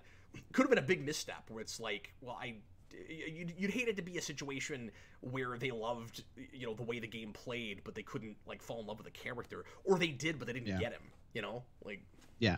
Rocksteady, man, I give them all the credit in regards to caring enough to make the story experience as great as the gameplay experience. And not a lot. I mean, that's something you talk about a lot. Like, usually there's a sacrifice one way or the other. You're either sacrificing for story or sacrificing story for gameplay. And I feel like they go the extra mile to make it make sense within the story. And yeah, you feel they care for the character and that world. Yeah, and when it works as a narrative is when it doesn't feel like it's just a bunch of set pieces strung together by a cookie cutter narrative, even though that's way sort of kind of what a video game has to be. But it's really great if it doesn't feel that way, where it's like I'm playing these big giant crazy action sequences, but it feels like we arrived there naturally, but also not in a boring way. The game's also not too talky, because as a video game, you need it to be exciting all the way through. When I did the rewind years ago now for Arkham Asylum, I said video games are real life with all the boring parts put back in. And those games do that really well, where all the boring stuff doesn't actually feel boring. For the most part, till you get to the Batmobile and Arkham Knight, but for the most part. Did you ever see the Gaslight movie? I watched the first 10 minutes of it. I've watched half an hour of every single movie that known to man. No, I haven't finished it. I did start it at one point because I think it was on a streaming service. I think it was on DC Universe or something. That would have been briefly. The only place it was, probably. It might be on Max now. They have a lot of those. Yeah. I actually think I can't remember. Well, because I got Batman and the Teenage Mutant Ninja Turtles, I don't know if it's and or versus, but I got that and maybe Gotham by Gaslight for Christmas. I can't remember what the other one was. I think it was Gotham by Gaslight. So I might have it on Blu-ray. So I should check it out. I liked it. You don't have to do this. I would recommend reading the book first. Okay. Just because it's quite different, and but I can also see watching it first because you may enjoy it slightly more if you don't know that material. But they had to expand it a lot because it's a very short book. It'll take you 20 minutes to read that. Gaslight's a single prestige format thing. It's maybe 50 pages. I mean, it's really short. Yeah, I gotcha. Yeah, no, I'll check it out. If that's on DC Universe, I'll definitely read it before I watch the movie. Okay, cool. Yeah, and like I said, it won't take any time. But I'd love your take on that. Rohit the Har, $5 super chat. My definitive versions in comics: Grant Morrison's Batman. Movies: Nolan's version. Animation: DCAU, Justice League, and JLU. Interesting, because that's the one I least like. Video games: the Telltale version. That's interesting too, and that's a good suit. The Telltale suit is really good. I do like that one. Batman in general. I always forget about that one. Oh, you know what? We read that one. Okay, I think we're caught up on Super Chats. If I missed one, somebody let me know, because my dashboard is not showing me what it usually does. I'm going to go ahead and refresh this. And then let's go ahead and get into our book for today. This shouldn't... Honestly, I doubt we'll be reviewing as long as we usually are, because this one is pretty straightforward and simple to talk about. Yeah. And was this released all at once? I would imagine this was released all this as is a hardcover, one. And this is I don't know if I ever had a paperback. I've only ever seen it in hardcover. We read it digitally. That makes sense. This is not currently on DC Universe. The only way that I know of that you can read it digitally, just so you know, unless it's on Comixology, I didn't look there, is if you have a subscription to Hoopla, which is a library service, you can read it there. So Hoopla is, if you don't know, I'm always telling people about this because I think it's great and people should be using it. If you have a library account with a local library that works with Hoopla, you can borrow all kinds of things for free, and like ebooks and movies and music and comic books, and they have a really good extensive library of comics, and they also have a lot of recent stuff. So what they'll do, Dan, is they have stuff collected in trade but also single issues, so they'll release stuff like just after it comes out in singles. You have to use your library borrows to read them, even though it's one single issue. So if you use it a lot, you could find yourself running out of borrows very quickly in a month, because it's limited how many things you can borrow, but it is completely free. It used to be, and it's different in different areas, but here anyway, the limit for the longest time was 9, and then when the virus happened, they jumped it up to 20, and it is still currently 20. And I'm hoping that it stays that way. I don't know that it will, but I use it all the time for stuff, for reading Power Rangers and all kinds of things. So yeah, you had mentioned that, and so I signed up for a library card because I didn't have one locally. I just moved here a couple years ago. And you don't have to go to the library to do that. Most of them will let you do it online, just so folks know. I did it online. I signed up online, no problem, because they're not open. They're not open again until apparently they're opening up in a couple days, actually. Wow. Cool. For like a express checkout sort of deal, like you have to set up an appointment, I guess. But either way, I signed up because it said they were partnered with Hoopla through their digital stuff, and I even had it pulled up and everything on Hoopla. But then once I actually did sign up, it let me sign in through Hoopla through my library. But then Batman Noel wasn't available to borrow for some reason through the specific one that I had through my library. So that's weird. They must have a limited availability for certain things. I think that, sorry, I didn't mean to cut you off. I think the different libraries have different groupings of things available. I forgot about that. Yeah. I was thinking that it's on Hoopla or it's not, but I think it's different based on your library. So there's that. Yeah. But you figured out a way to read it. Yep. Well, that's good. Okay, let's go ahead and look at it then. So Batman Noel came out in 2011 when I was still working at a comic shop. I reviewed it back then in just a real quick, like 10-minute, here's why everyone should read this kind of review, but I've never talked about it more in depth, so we'll do that today. I mostly just want to get Dan's thoughts on this. This is one of, if not my favorite Batman artists. Like I always say, I guess modern Batman artist, right? Like, and from after a certain point, all of his stuff looks like this. Back when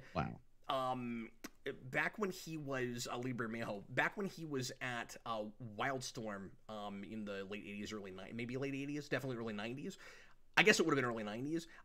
He didn't look like this yet, and he worked on his craft forever and got to this place. And everything that I know Bermejo for, this is what he looks like. So that's Batman Joker, that's Lex Luthor Man of Steel, which is probably my favorite Superman book still.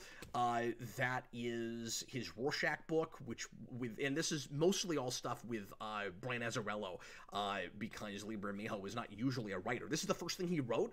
I don't know if he's written anything after this. You can't tell this is the first thing he wrote. His writing is spot on. He's fantastic. Yeah. But anyway, so yeah, my favorite like classic Batman artist is still Breyfogle. But more modern guys, I have to go with Bermejo. So Dan, why don't you set this up for us a little bit and then give us your immediate walking out thoughts, man? All right. I mean, just brass tacks. It's Batman and A Christmas Carol combined.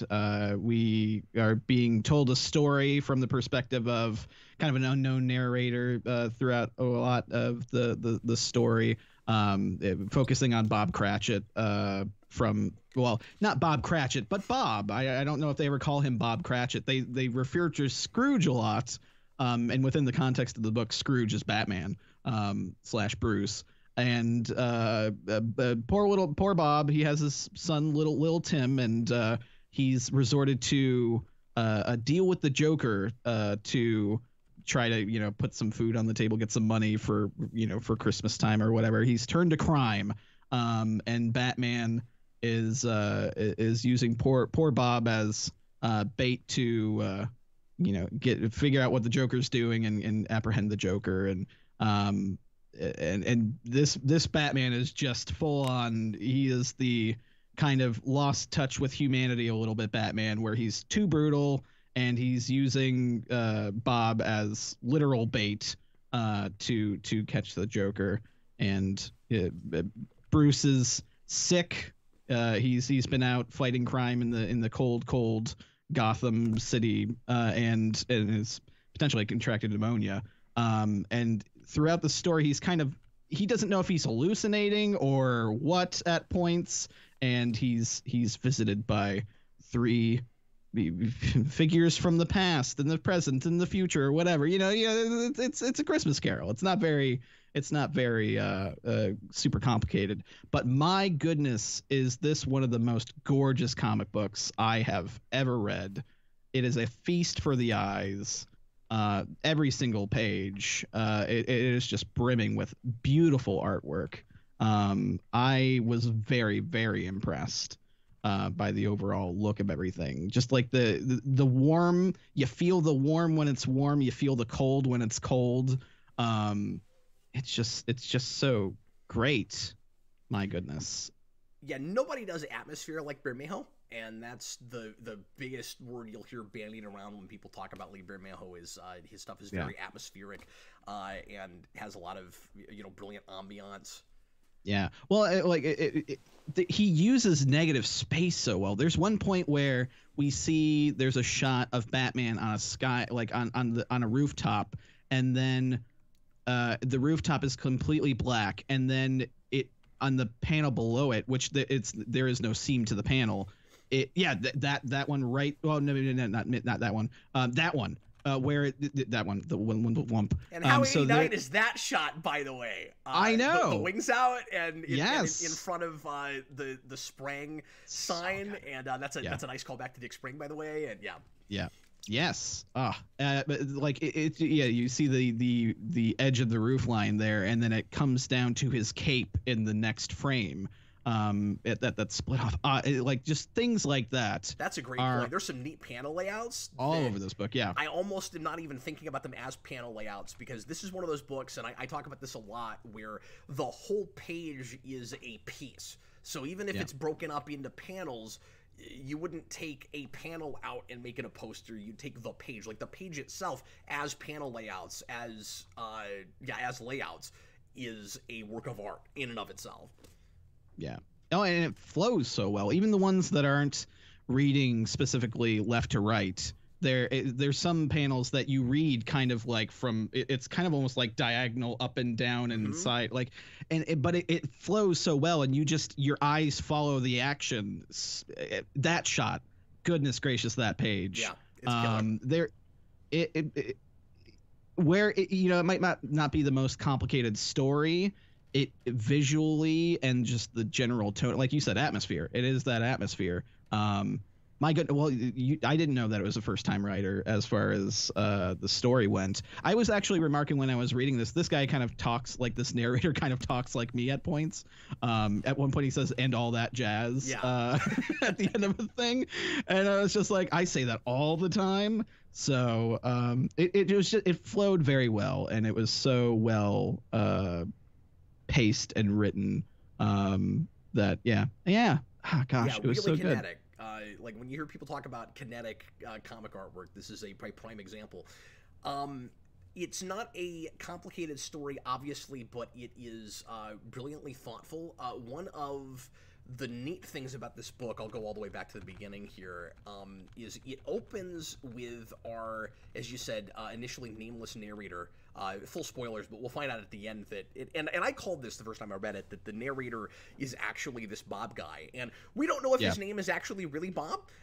We don't know. I don't think True. He's telling the story. So, I don't know if we're given real names specifically for either the guy or his son. So it's not this easy, cutesy. This is not a Batman adaptation of A Christmas Carol. This is a different Batman story that this guy is realizing after he's gone through all these things. Because again, this is the guy with the kid who's telling the story, that there are these really clear inherent parallels, not just to what he has experienced and A Christmas Carol, but also, which makes this guy way smarter than you might have thought that he was. Like he's not a he's not a real smart, educated guy, but he's streetwise to some degree, and he's thoughtful. He's put these things together. But there's also some really inherent, and I never would have thought of this, which is why I think the story is so brilliant. Not just the artwork. The artwork's gorgeous. I do think this is a brilliant story. There's some inherent parallels in Dickens with just Batman as a character. This idea, and especially the Batman who, again, loses touch with humanity and forgets why he's even doing it in the first place. Particularly with the idea that he works too hard and throws himself completely into his job, and that's all he cares about, and he can't see the forest for the trees. Just like Scrooge, it's that whole thing. And then I'm jumping ahead. I'll get to this thing at the beginning here in a second. One of the coolest things in this is, of course, all the choices for the ghosts, and Bob Marley is Robin. That's really smart, right? We've got a dead Robin. He comes back to that's great. Past. But anyway, the very beginning of this is one of the neatest and most, I guess, personal things for Bermejo. Is he comes right at the beginning and says with this character, and I think this is him writing about himself a little bit, putting himself in this a little bit. If you know anything about Bermejo, if you go into this knowing that this is the first thing he's written and that he's always been an artist before, he says, do you want me to tell you a story? I gotta be honest, I'm not so good at it. He says, I'm better with my hands.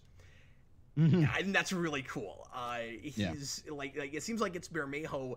Not saying that he's not a storyteller, because obviously he's a visual storyteller. But he seems humble enough in that moment to come out and say, "I hope I do this right. I'm not a writer. I've never done this before, and I'm an artist. I work better with my hands." And then he proceeds to blow me away with his writing chops. That's awesome. Yeah, absolutely. Yeah. Well, yeah, and once you find out who's telling the story, it certainly recontextualizes the story overall. I hadn't really thought about it too much until after the fact. Like, with him telling the story, it changes things, and it's like, oh yeah, he wasn't really Bob. Like it's Somebody, Blue Dragon 5 in the chat said Bob the Goon is Bob Cratchit.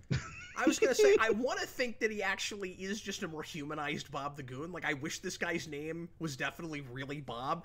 But again, I like that it's not too cutesy about it, where it's like, we're going to adapt.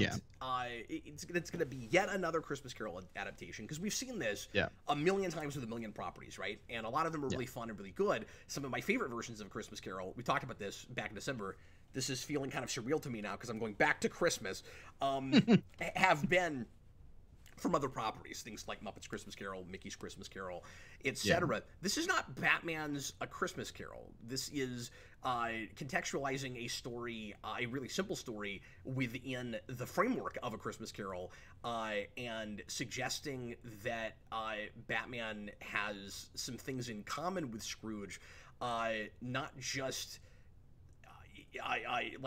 like I said earlier, inherent in his character, but also the history of Batman. There's a paralleling that we're doing here between where we've gotten throughout the decades with Batman as a property, not just as a character, connected to the Scrooge story. This is a deconstruction, not of the character as much as, in my mind, to some degree the character, but in my mind more the perception of the character, that is all about, again, in my mind at least, how we do too much deconstruction with this character. This is like all we're doing now.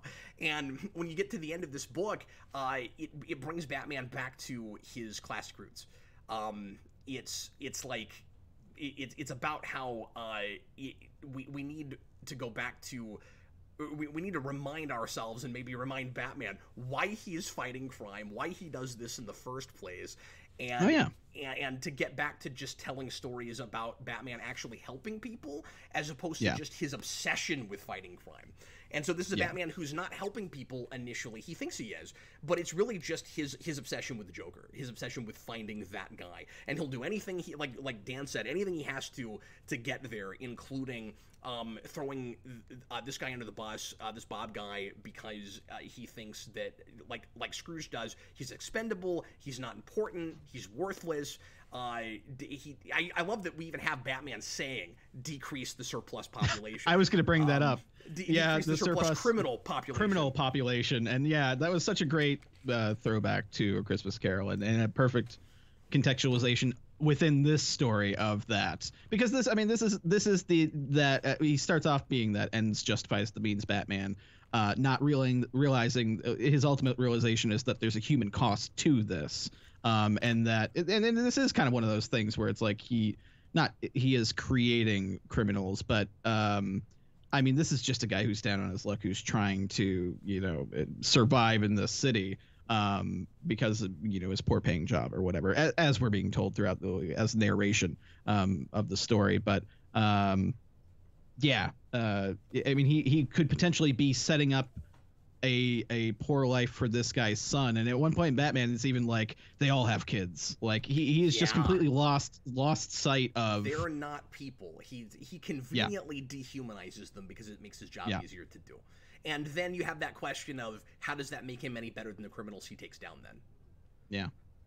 And absolutely. It asks that question and the reason I like bringing Batman to this point, besides the deconstruction of it all, where it's basically sort of the All-Star Morrison version on purpose this time, is there are actual consequences for it, and he learns not to be that way at the end. And again, it is that Scrooge thing. It's that whole true meaning of Christmas thing without this being about Christmas at all, and it's set in the snow because you want that atmosphere if you're going to do something related to that. And it is, well, it's a Christmas story in that it's set at Christmas. The kid, the could be Tim, could not be named Tim kid, it has a makeshift Christmas tree at the beginning, and then at the end Batman gives them a Christmas tree. Like it is a Christmas story, but it's not about Batman learning the true meaning of Christmas. He's humbug about the humanization of criminals, about the idea that these are people and they need help too. He's forgotten his common man is the problem, and he literally has to be buried alive and dig himself out of a grave to realize it. Reborn. He's reborn. So we use Joker as the Ghost of Christmas Future, which is wonderful, and a Joker who oddly isn't talking because he's supposed to be the Ghost of Christmas Future. I imagine he probably was to Batman himself. Yeah. But the context of the narration is all Scrooge. So if you've not read this, all of the internal monologue, well, it's actually not internal monologue. All the narration is this guy telling the Scrooge story best as he can remember it. And so it's all juxtaposed, where nothing that we get except for dialogue balloons is actually specifically addressing the scenes that we're seeing. It's all paralleling the scenes that we're seeing. It's almost like that unreliable narrator thing, except it isn't unreliable. I mean, I guess since it is the guy telling the story that is involved in the story, there could be a little bit of that to some degree, but I'm not seeing that. It's more just a guy telling his kid the story and his understanding the important paralleling between them because he's the one telling it. It's neat that it turns out that the reason he's telling his kid that story is because he's been through this. So these two things are actually linked from the beginning, and it's not just, there's nothing cutesy about this. This could have really easily have been gimmicky and cutesy, and it's not that. Yeah. I agree. I absolutely agree. And then Superman, I'm just working backwards. Superman is the Ghost of Christmas Present, which is cool because he is trying to, and this is what the Ghost of Christmas Present always does in the Scrooge story. He's trying to remind Batman like how good of a life he has, and not where he came from, because he's not the Ghost of Christmas Past, but he's like, you have all these opportunities and you're squandering them. And it's like, Scrooge, you have all these opportunities with your money and you're squandering it. And it's even about how Batman is going to, if he doesn't change his life around, die alone, and nothing he does matters, and he's not going to be remembered. And that's sad enough for Scrooge. It's really sad for Batman. Like, yeah, well, yeah, I like because in A Christmas Carol we're shown his nephew, and this we're shown Gordon, and we see how even his friends, quote unquote, see him, because he's using his little bat listening device, to overhear a conversation between a beat cop and the commissioner, who's invited him in, from the cold, with his wife. And even the guy is like, he's one of the cops who's like not sure about this like tenuous relationship that him and Gordon have, and he's like, aren't you afraid he's gonna like do something someday that is gonna hurt somebody, or he's gonna kill somebody or something? And even Gordon has that kind of like worry, and that causes Bruce to kind of reflect a little bit. Yeah. So, I mean, even people who he is an ally are unsure and uneasy about the evolution that he's taken. And Catwoman as well, where she's like, like, what are you? You're nothing like you used to be. Like, you aren't that guy anymore at all. Like, you used to have a completely different set of morals and rules and all that stuff, and now he's just like throwing it out the window, and he's just objective based. That's all he is, no matter what it costs. And also importantly, from Catwoman's perspective, you used to like what you do to something. Yeah. And that's, again, that Scrooge thing, where now it's all about, again, lacking of perspective. Scrooge amasses money for no reason. He doesn't spend it. He just stacks it. He has it stashed away. He doesn't give it to anyone. Nobody can use it. He's robbing resources from other people by not putting it back in the community in any way. And Batman is, it's such a good metaphor. Batman is also doing that, but weirdly, like, with crime fighting. And also, he's a rich guy, but it has nothing to do with money with Batman. Yeah. It's like that's moral currency. He's stocking up moral currency. Yeah, that's great. He's squandering his talent is ultimately what it is. Yeah. Where, like, it's weird, right? Like, he's still a superhero. He's still sort of saving people, but not for the right reasons, so he might as well not be. And, like, once it's all about him, it makes him almost like another villain. He might as well be. I also like, and I've not seen this with very many things, it's a really good metaphor. It's not a perfect metaphor. I love that it's not a perfect metaphor. And that's not me saying that the book itself is flawed, because I don't know what I would put in the negative column in this. It's kind of nigh perfect, man. I mean, I think this is an absolute masterpiece. I don't know what one panel I would change about this. And I don't say that about much, but there's not a lot here in the criticism category I can really go to. I guess it's weird at the end that the Bob guy is like, I wonder if this really happened. It's weird that he doesn't know that the Dickens story was a book written by Dickens, but I mean, it was told to him by his dad, so I guess he just never knew that. But yeah, and he was kind of half remembering it anyway throughout the entire thing. That's true. Because he couldn't remember Scrooge's name for a little bit. He was like, it sounded like a sound effect or something. And I've only heard great things whenever anybody's ever referenced this book. I had just never read it. I'd never gotten around to it.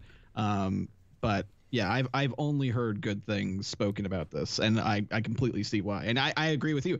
It is really kind of one of just those perfect books. I wouldn't change anything about it. And the only thing I did think right here, so Superman drops off Batman and flies off, and 2 seconds later the Batmobile explodes and the Joker takes him. But Clark is talking about how he heard Bruce coughing from Metropolis. That's a good point.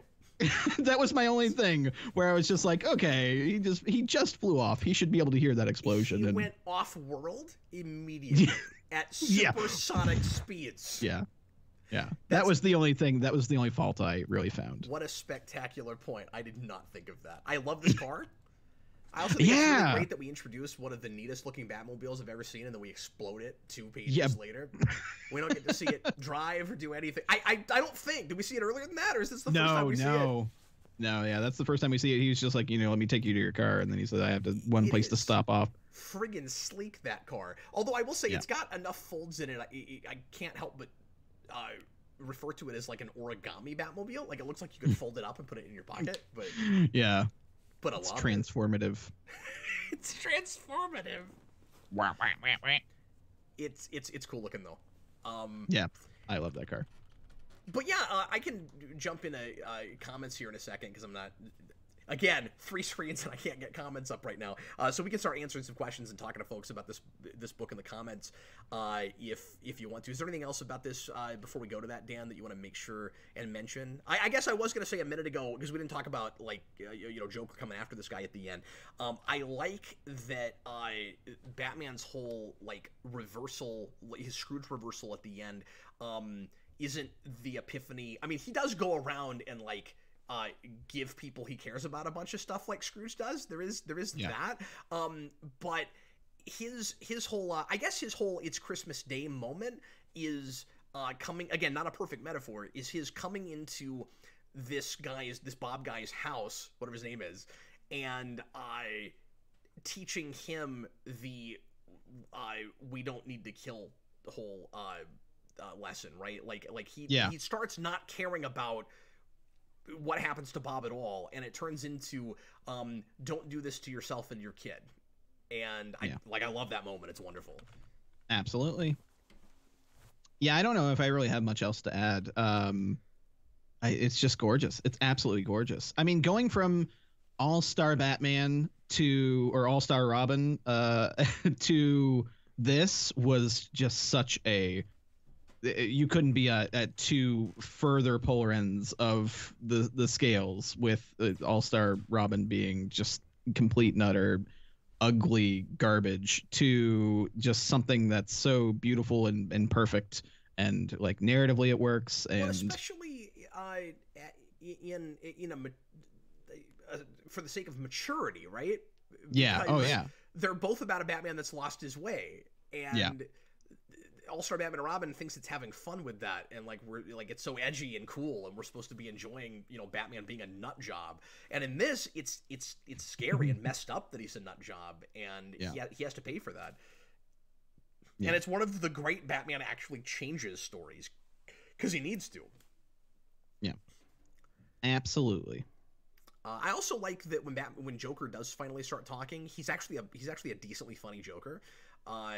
And it's cool that we get away from all of the Christmas stuff sometimes, where Bermejo is able to come in and like show us his writing chops and really just write a story. Because like we should have said this earlier. I think the best thing about this book is probably that you could take all of the narration out and still have a story, and you don't need a narration explaining what's happening. So like, I'd love to see a version of this book that doesn't have any of the Christmas Carol stuff in it, because you would read it inherently anyway. And I'm not saying that it's overdone because that's there. I like that, but you can actually take it out, and it's pretty much the same thing. And it would be fun to give that to a person and see if they read that in it and go, wait a minute, it's just a Christmas Carol. And then you get to the end of this, and Joker's talking about he makes the whole thing a game of Clue, and he's like, I'm in the kitchen with the revolver. Like, I love all of that. It's great. Like, it turns into just a really simple, regular Batman story that is also this brilliant deconstruction of the character and the history. And I miss, like, simple Batman stories. And this does both of those. Yeah. I concur. So good. 10 out of 10. Let's give our rating like we do every week. We never do that. Every month. Every month on the show, we give a rating. Yeah. For the last time. Yeah, it definitely would get a 4 out of 4 for me. Certainly. No, it's wonderful. I think this is now one of two books that everybody should read at Christmas time. I'm saying on like the 31st of January. This and Klaus are the two, and Klaus takes longer, but you know, if you only read one thing, it's 90 pages, you can knock it out in half an hour. Yeah, it's a real quick read. It is, and it really just is. I could just look at it. Who even needs to read it? You could just look from page to page, and it's wow. How long must this have taken to do? Like, I would love to know that. The detail is insane. I would love to get to talk to Bermejo. I have met Azzarello, and he's great and really interesting. But I've not interviewed him, but I talked to him at like 10 minutes at a con, or for like 10 minutes at a con once. But yeah, if I ever meet Breyfogle, I met him. He's passed away. It's really sad. If I ever met Bermejo, I would ask him that question. Yeah. And there's probably an interview somewhere where he talks about that. Divid22 says, how would a Spawn Christmas go? There actually is a decent, believe it or not, McFarlane written one-shot where that's a Spawn Christmas story where there's a kid who thinks that Spawn is Santa Claus. And it's not anything like as good as this, but it reminds me of this a little bit. Yeah. But yeah, that's one of the single issues I actually would recommend of that series. One of the few things I really liked. Or liked okay. I'm actually not seeing a ton of stuff about this book, so much as just tangential things in the comments around this about Christmas and versions of the Scrooge story and casting different people as people in that book. And people just kind of nodding and smiling and going, yes, this is a good book. It's a great book. Yeah, it's kind of tough. It's one of those things that's a little tough to really not break down, but there isn't much to say about it outside of it's beautiful. It's really good. It parallels well with the Scrooge, the Christmas Carol with Batman, but at the same time, like you said, still doing its own thing with that. And yeah, man, I just keep looking at the cover, and that cover is just It's wonderfully heartwarming. It always hits me in a place. Yeah. And it's one of the coolest books to get in hardcover. It's a gorgeous hardcover. I want to get it now. Like, I definitely want to own this. I might get you that for Christmas, but I wish we'd done this in November, and then I could have gotten it for you for last Christmas. Yeah, I remember you saying that last time. You're like, yeah, we should have done this. We should have done that for now, but it still works. I didn't want to wait a year. I know, right? Yeah. I was like, Dan needs to read this book. Yeah, and I'm glad I did, and it definitely puts you in the Christmas mood. I was thinking while I was reading this, I definitely wouldn't mind reading this during Christmas because it puts you in that mood. Again, it's you get cold reading it in a way just because it's the snow and everything. It makes you it just puts you in that setting so well. And of course, with the whole, this goes without saying, I guess, but the whole like coldness of Batman, the detached, aspect of Batman, that setting works even if it wasn't parallel with Scrooge. Like, you'd already want the snow aesthetic for a cold Batman. Yeah, true. But my goodness, I don't know if I've ever read a comic book so beautiful, that was so detailed, every single panel, every single page. Well, I have, but a lot of them were also written by or drawn by Lee Bermejo. I need to show you some more of his stuff. He might be my favorite Batman artist now. I think, like, because I'm kind of a bit vanilla, and so generally I'm like Jim Lee. But and Jim Lee discovered him. Oh wow! Lee is the reason that he's around, and he has a foreword in the hardcover that I read again today. That's really nice. Yeah, I did. I skipped that, but yeah. And he talks about how jealous he is of his writing chops, of Bermejo's writing chops. He calls him a bastard. It's hilarious. And that's fair because Jim Lee is not a great writer. Writer. With respect, Jim Lee. I mean, I love his art. He's not a good writer. He's not like McFarlane bad, but he's not a great writer. Yeah. Although I wonder if he's ever done this. I would read reviews from Jim Lee because the way he was describing that book, I was like, oh, that guy's got like analytical chops. Like I like his word choice here. Like, but anyway, I have opinions about the way people write reviews because it's what I do, and I just reading the few lines that felt like a blurb that might be on the back of a box or something. I was like, this guy can write, like, but he doesn't write fiction great. You guys should review Joker by Brian Azzarello. I have, and Bermejo. I have reviewed that, and not that long ago. I think, did Eric and I do that together, or did I do it by myself? I'd have to go back and look. But I think there's a vault on that from a couple of years ago. We could revisit it. I mean, I don't want to take things totally off the table just because I've done them before, because I want to show things to Dan, and obviously I've been doing this for 11 years, so there are things that Dan needs to look at that I've done, because I've done some major things, obviously. So, Dan, we have 2 more segments left to do real fast. And you might be wondering what the second segment is, but I've decided to start officially calling it a segment because we do it every time anyway. So the first thing at the end here... I know one of them. The first thing we need to do at the end of this is just the Bat Chat. We're going to have a question, a discussion topic, and then if you guys have any Batman-related questions in the comments related to anything Batman, now would be the time. And then after that, Dan, we're going to do a brand new segment. I don't have a title for it yet, but it's not actually a brand new segment. It's just a thing we do every time anyway. So we might as well call it a segment, which is figuring out what we're doing next time. So I knew that was going to be the other one. What are we doing next month? Because we do all of our, again, this is the on the fly show. We don't do our homework. We just come here and we do our thing.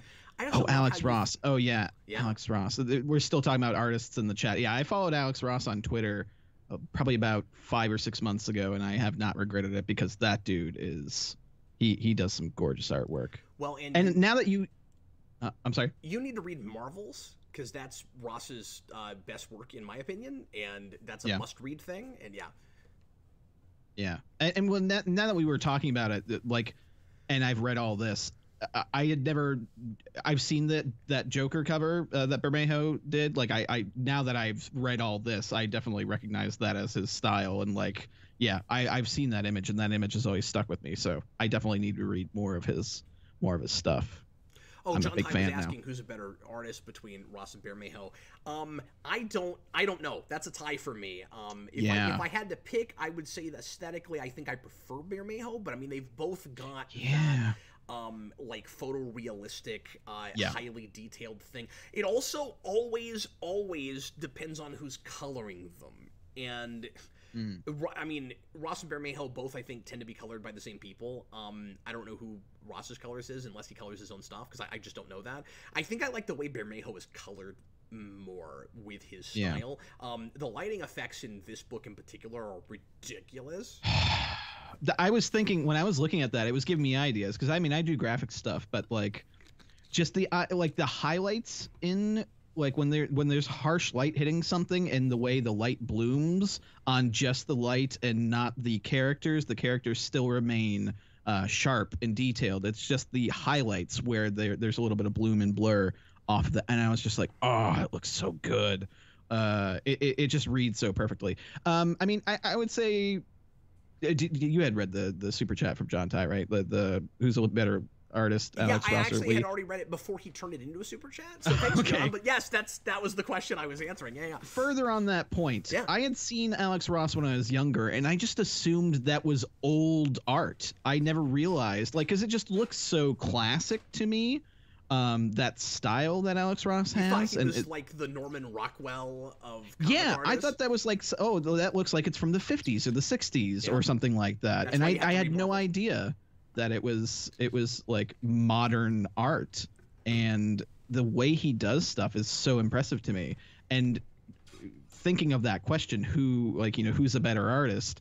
I mean, I don't know, they're definitely on par with each other, but after reading this, I am very curious to read more Bermejo and look at more of his work, because I think that's a good point, Blue Dragon 5. I guess Ross is fully painted, so he's probably doing his own coloring just because it's painted. Yeah, but I think Bermejo has a little bit more style than Alex Ross does. But I don't know, because I'm looking at the shot where Bob's holding the letter, and the lighting is so the lighting is so impressive, but Alex Ross also does a really great highlighting and lighting in his work too, and gets really creative with it as well. I have no idea. It's a toss-up. I think they're both very proficient and far along in their skill. And like you said, you got to kind of watch Bermejo, refine his work over time.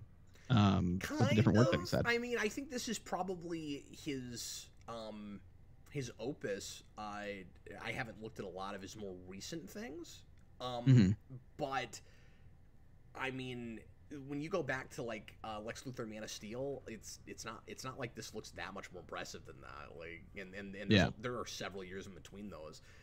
I think he kind of perfected his style at one point and kind of stayed at that level.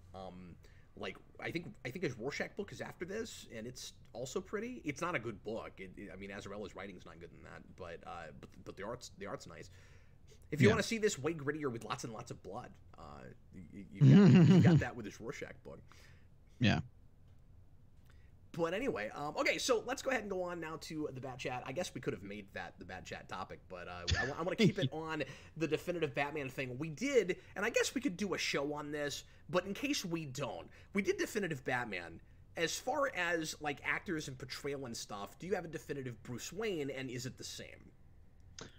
Because that's always a big point of contention for people. It's like, well, I love this guy as Batman, but this guy's a better Bruce Wayne. You used to hear that with movies when I was growing up all the time, where it was like, is Keaton better in the bat suit or as Bruce Wayne? And a lot of people would say, well, he's great in the bat suit, but Val Kilmer is a better Bruce Wayne. So do you have that? Is that still an argument now, or are we kind of past that? Oh, I love Keaton's Bruce and Batman. I think he nails both those. Oh wow. I don't know. I was gonna say Val Kilmer's Bruce Wayne kind of comes off as dumb a little bit, but I mean, because he does a little bit. Him kicking in that door, he's kind of like comically, kind of not very smart at points as Bruce Wayne in that movie. I guess he's switching to Batman mode for that, but like. And it's supposed to be played for kind of like laughs a little bit, but I will make fun of that until the day I die. Yeah. Are you talking about the bit where he knocks the door down? Yeah, where he kicks the door stupid. down. Yeah, that's he's anyway. in police headquarters. There's cops everywhere. I don't understand. Anyway, yeah, that. I mean, there's a lot of that movie that I don't like, but some of it's good, but most of it's not. It's. I mean, I really kind of go back to Kevin Conroy, Batman the Animated Series. His Bruce Wayne is such a great guy. Like, he's not. Yeah. And it's such a, and I always like the dichotomy of Bruce and Batman and how they're such different people. But Bruce comes off from Kevin Conroy's performance so soft and warm and just the complete opposite of Batman.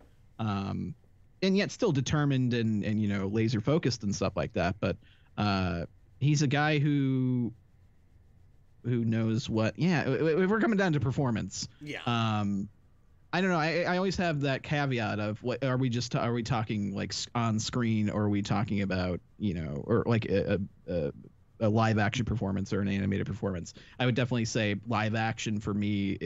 The one who takes the cake is probably Christian Bale. Yeah.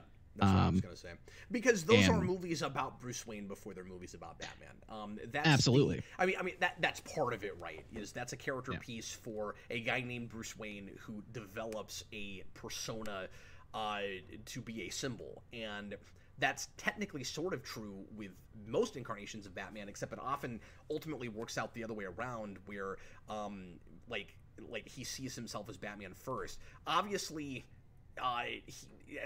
Especially in Begins, the Christian Bale version is using Bruce Wayne as kind of this dummy character to put people off the scent of Batman, but he's still Bruce Wayne before he's Batman. It's just nobody gets to see his Bruce Wayne really until you get to Dark Knight and with Rachel and stuff. And even though she says at the end, like, Batman's not the mask Bruce Wayne is, I feel like I've always felt like that's that movie kind of writing the Batman the Animated Series idea into a scene that doesn't really fit. Like, that's not exactly accurate with that version, right?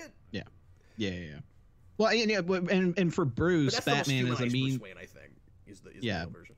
Batman is a means to an end to help, you know, save Gotham. He doesn't want to be Batman. He wants to be the guy that can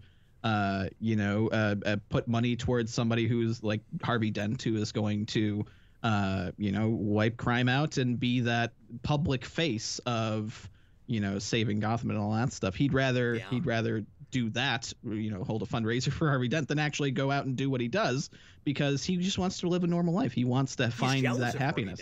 In that movie, he wishes he could be. Gotham needs a hero with a face. He wishes he could be that guy. He wishes he could do the White Knight thing.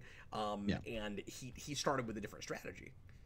Yeah, absolutely. So yeah, no, I completely agree with you on that. And he didn't go into work as a DA, so it would have been harder for him, because it's harder to pull that off as an eccentric billionaire. Because it's like, is anybody going to trust you if you're just throwing money around? Like, it's a guy with a lot of power, and a DA has a lot of power too. But when you're making it really clear that you're kind of, going up against the corruption, and you're cool with somebody pulling a gun on you in the middle of a court case and stuff, like, it's easier to make people believe in you than it would be like a billionaire just going, "Here's a lot of money." Yeah, I imagine. Has there ever been a Batman story where Bruce Wayne is like run for mayor or something like that? You think he, at the very least, he'd be able to do something like that and kind of. Well, there's a '60s episode where that happens. Which is one of the best episodes of that show. Yeah, because he has to run for mayor begrudgingly. He doesn't want to do it because he doesn't want to have too much power. He runs against the Penguin because he doesn't want the Penguin to win. And then, and then the best scene. I'm gonna spoil the end of that episode. Can I spoil it for you? Is this okay? Go for it. Spoil the end of this, but you have to watch it because it's amazing. I'm pretty sure I've seen that one. Yeah. But go back and watch it again if you don't know. It's been a long time. It's so good. Obviously, he defeats the Penguin in that episode, and he doesn't have to keep being mayor. But he gets to, and I love, by the way, that nobody knowing who he really is, everybody trusts him so much because of what I'm always calling the culture of dependency. He could be the mayor of Gotham as Batman. You get to the end of the, like, nobody knows his name. You get to the end of that episode, and both political parties call him on the phone and ask him to run for president. It's so good. Oh my gosh. I remember that episode now that we're talking about it. Yeah. Cause he's trying to get him to like reveal himself throughout the episode, right? Like he's trying to or Batman or Bruce is trying to get him to, like he's constantly suspecting of him, like that he's and Penguin's hiding his. I don't know. I'm explaining this wrong, and it's also been probably 25 plus years since I've seen that episode or something like that. So I was a little kid, but yeah. Is there kissing babies in the episode? Yes. Okay, then. But yeah, his Honor the Penguin, Dishonor the Penguin. Go back and look at that. It's amazing. I need to look that up. Anyway, but that's just a thing I want to talk about. Yeah, it's got to be Christian Bale for me. With the animated series version, I think that series kind of waffles back and forth on whether or not Bruce Wayne is supposed to be a playboy or a like real philanthropist. Like it can't decide. I could see that. But anyway, let's see if anybody has cool questions about Batman in the comments before we decide what we're doing next time. Blue Dragon 5, Cap, did the bat symbol in 89 not lining up with the marketing / how the symbol is supposed to look bug you as a kid? I mean, I was always curious about it. I always wondered why he had a different looking bat on his chest than the symbol that they were selling the movie with. I was going to mention that earlier when we were talking about the suit. I don't like those extra whips. I love it now, personally. I know, yeah. We've talked about it before. But what I like about it, I mean, maybe I'm repeating myself. First of all, I think it's kind of interesting to have, maybe this is reading too much into it, but to have a marketing logo that is not exactly the same thing that the character's doing, where it's like, we're selling a movie, but Batman's not selling a movie. Batman's being Batman. And yeah, there it is. Like he doesn't label everything in that movie like Batman does in a lot of other things. He has it on his chest and not too many other places. I think in Returns he starts putting it in more spots, but I could be mistaken. I'm forgetting if it's even on like the wheels of the car and stuff, because it's that way in models and things, and it might be that way in Returns, but I'm not sure if in 89 it's even on the wheels. Like, I think he's just got it on his chest and really not anywhere else.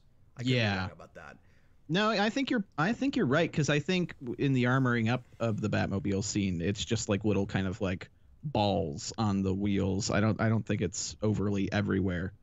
Right, but I wasn't sure if it was even on the balls of the wheels, but maybe it is.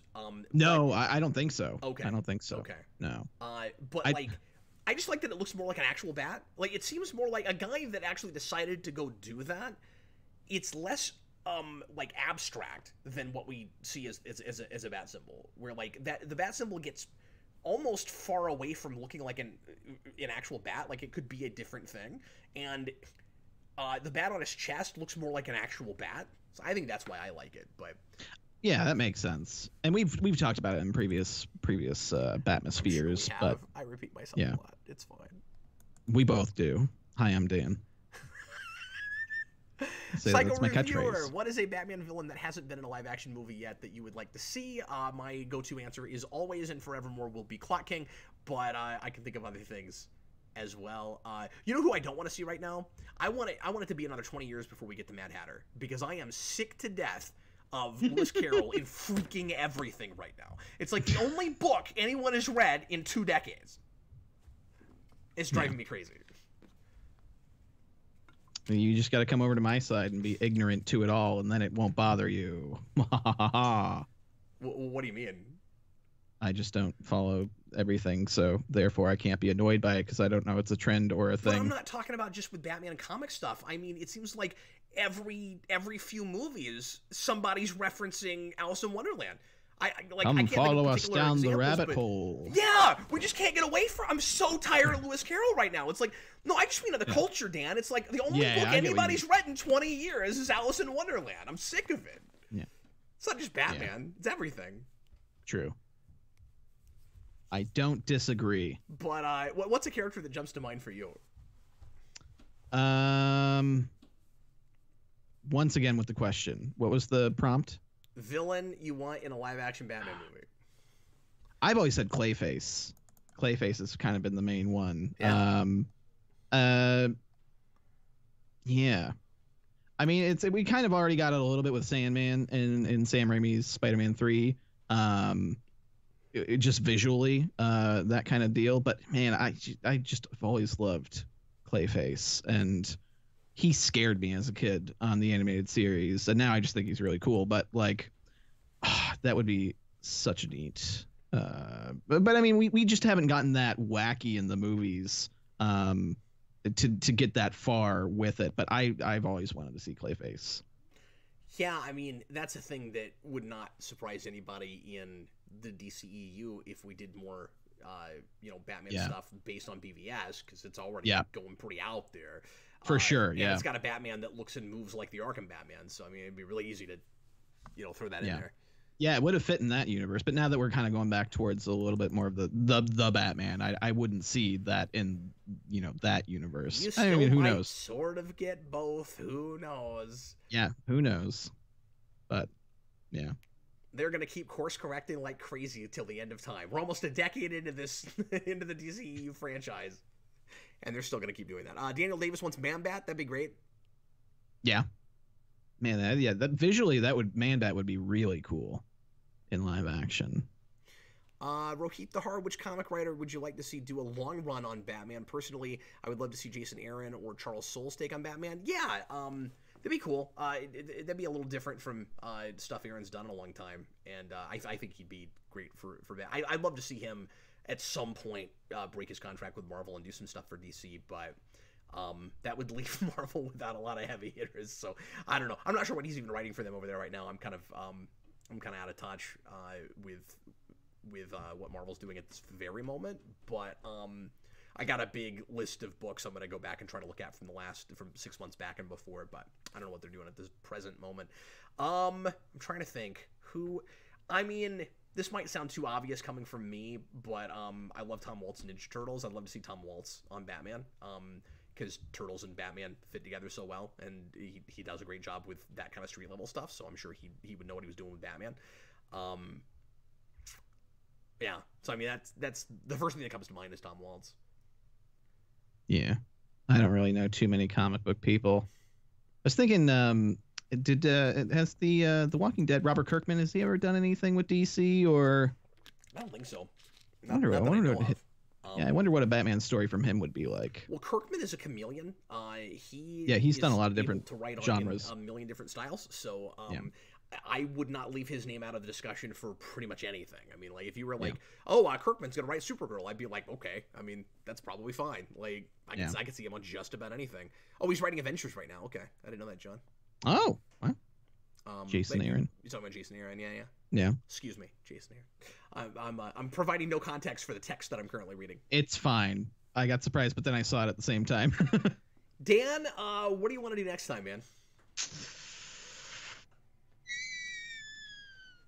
He wants to blow up helium balloons, clearly. For some reason, Penguin's coming to mind. We were talking about Penguin. That's why I got lost in reading. I'm pulling up Batman the Adam West show for the Blu-ray on Amazon because I pulled it up earlier and I was reading reviews, and that's why I got lost on the villain question. But something Penguin would be cool. Well, and we've threatened Penguin for like 6 shows. Because we almost did him quite a while back. Would you want to do another comic thing? Because I had a miniseries for that by Kradansky that I like a lot. Or would you want to go to TV or something just to shake it up? It's kind of tough because I mean I'm kind of for any comic book that just because I'm less familiar with those. You're learning a lot, but I also and there's not a lot of great Penguin material. On TV. We could go back. What are you talking about? Gotham. I don't want to.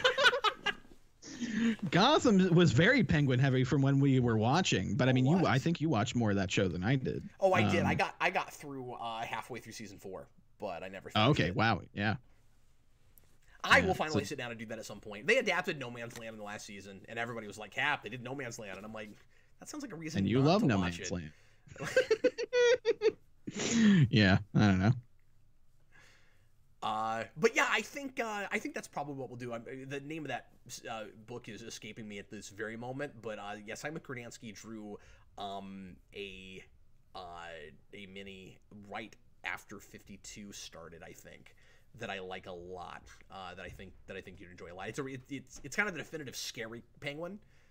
Oh, cool. It gives him kind of a backstory.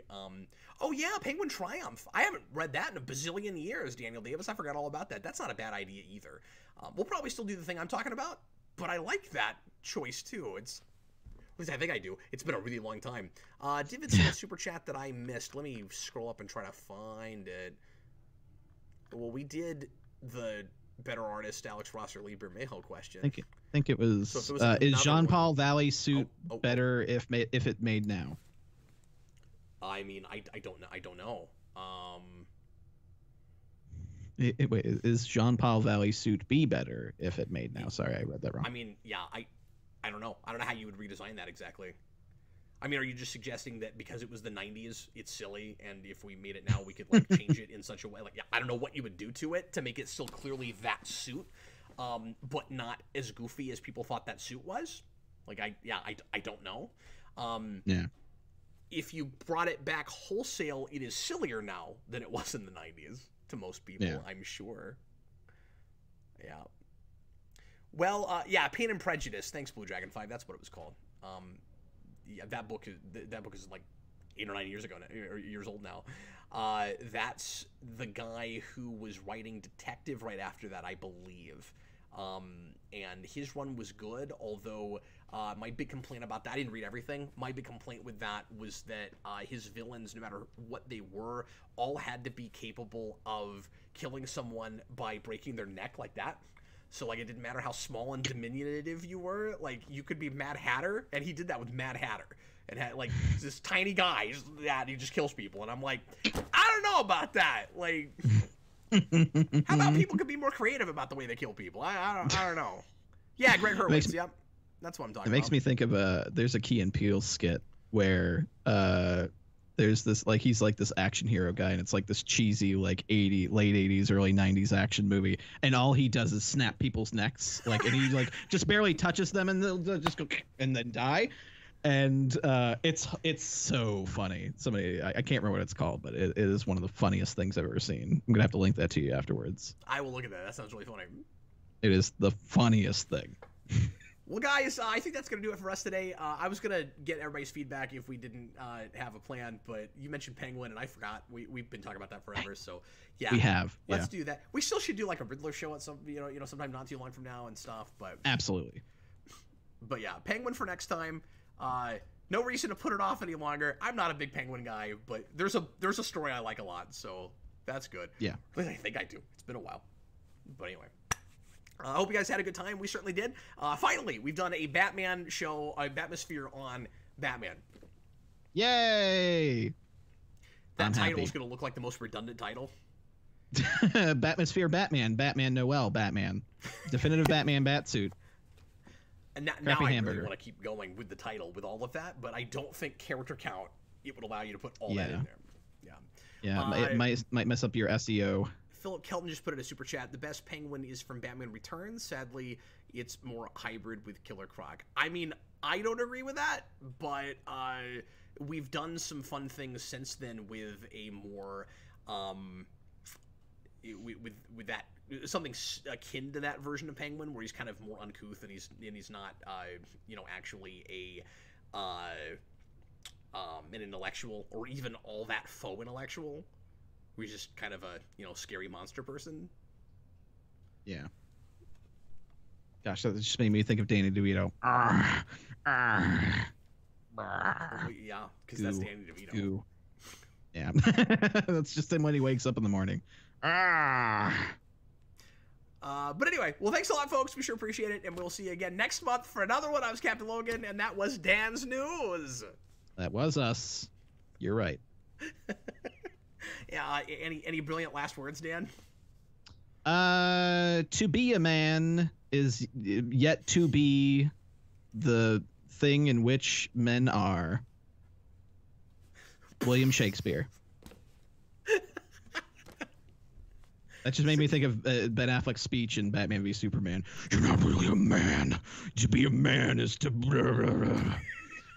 I don't even know what he's talking about in that scene. I don't know what anybody's talking about half the time in that movie.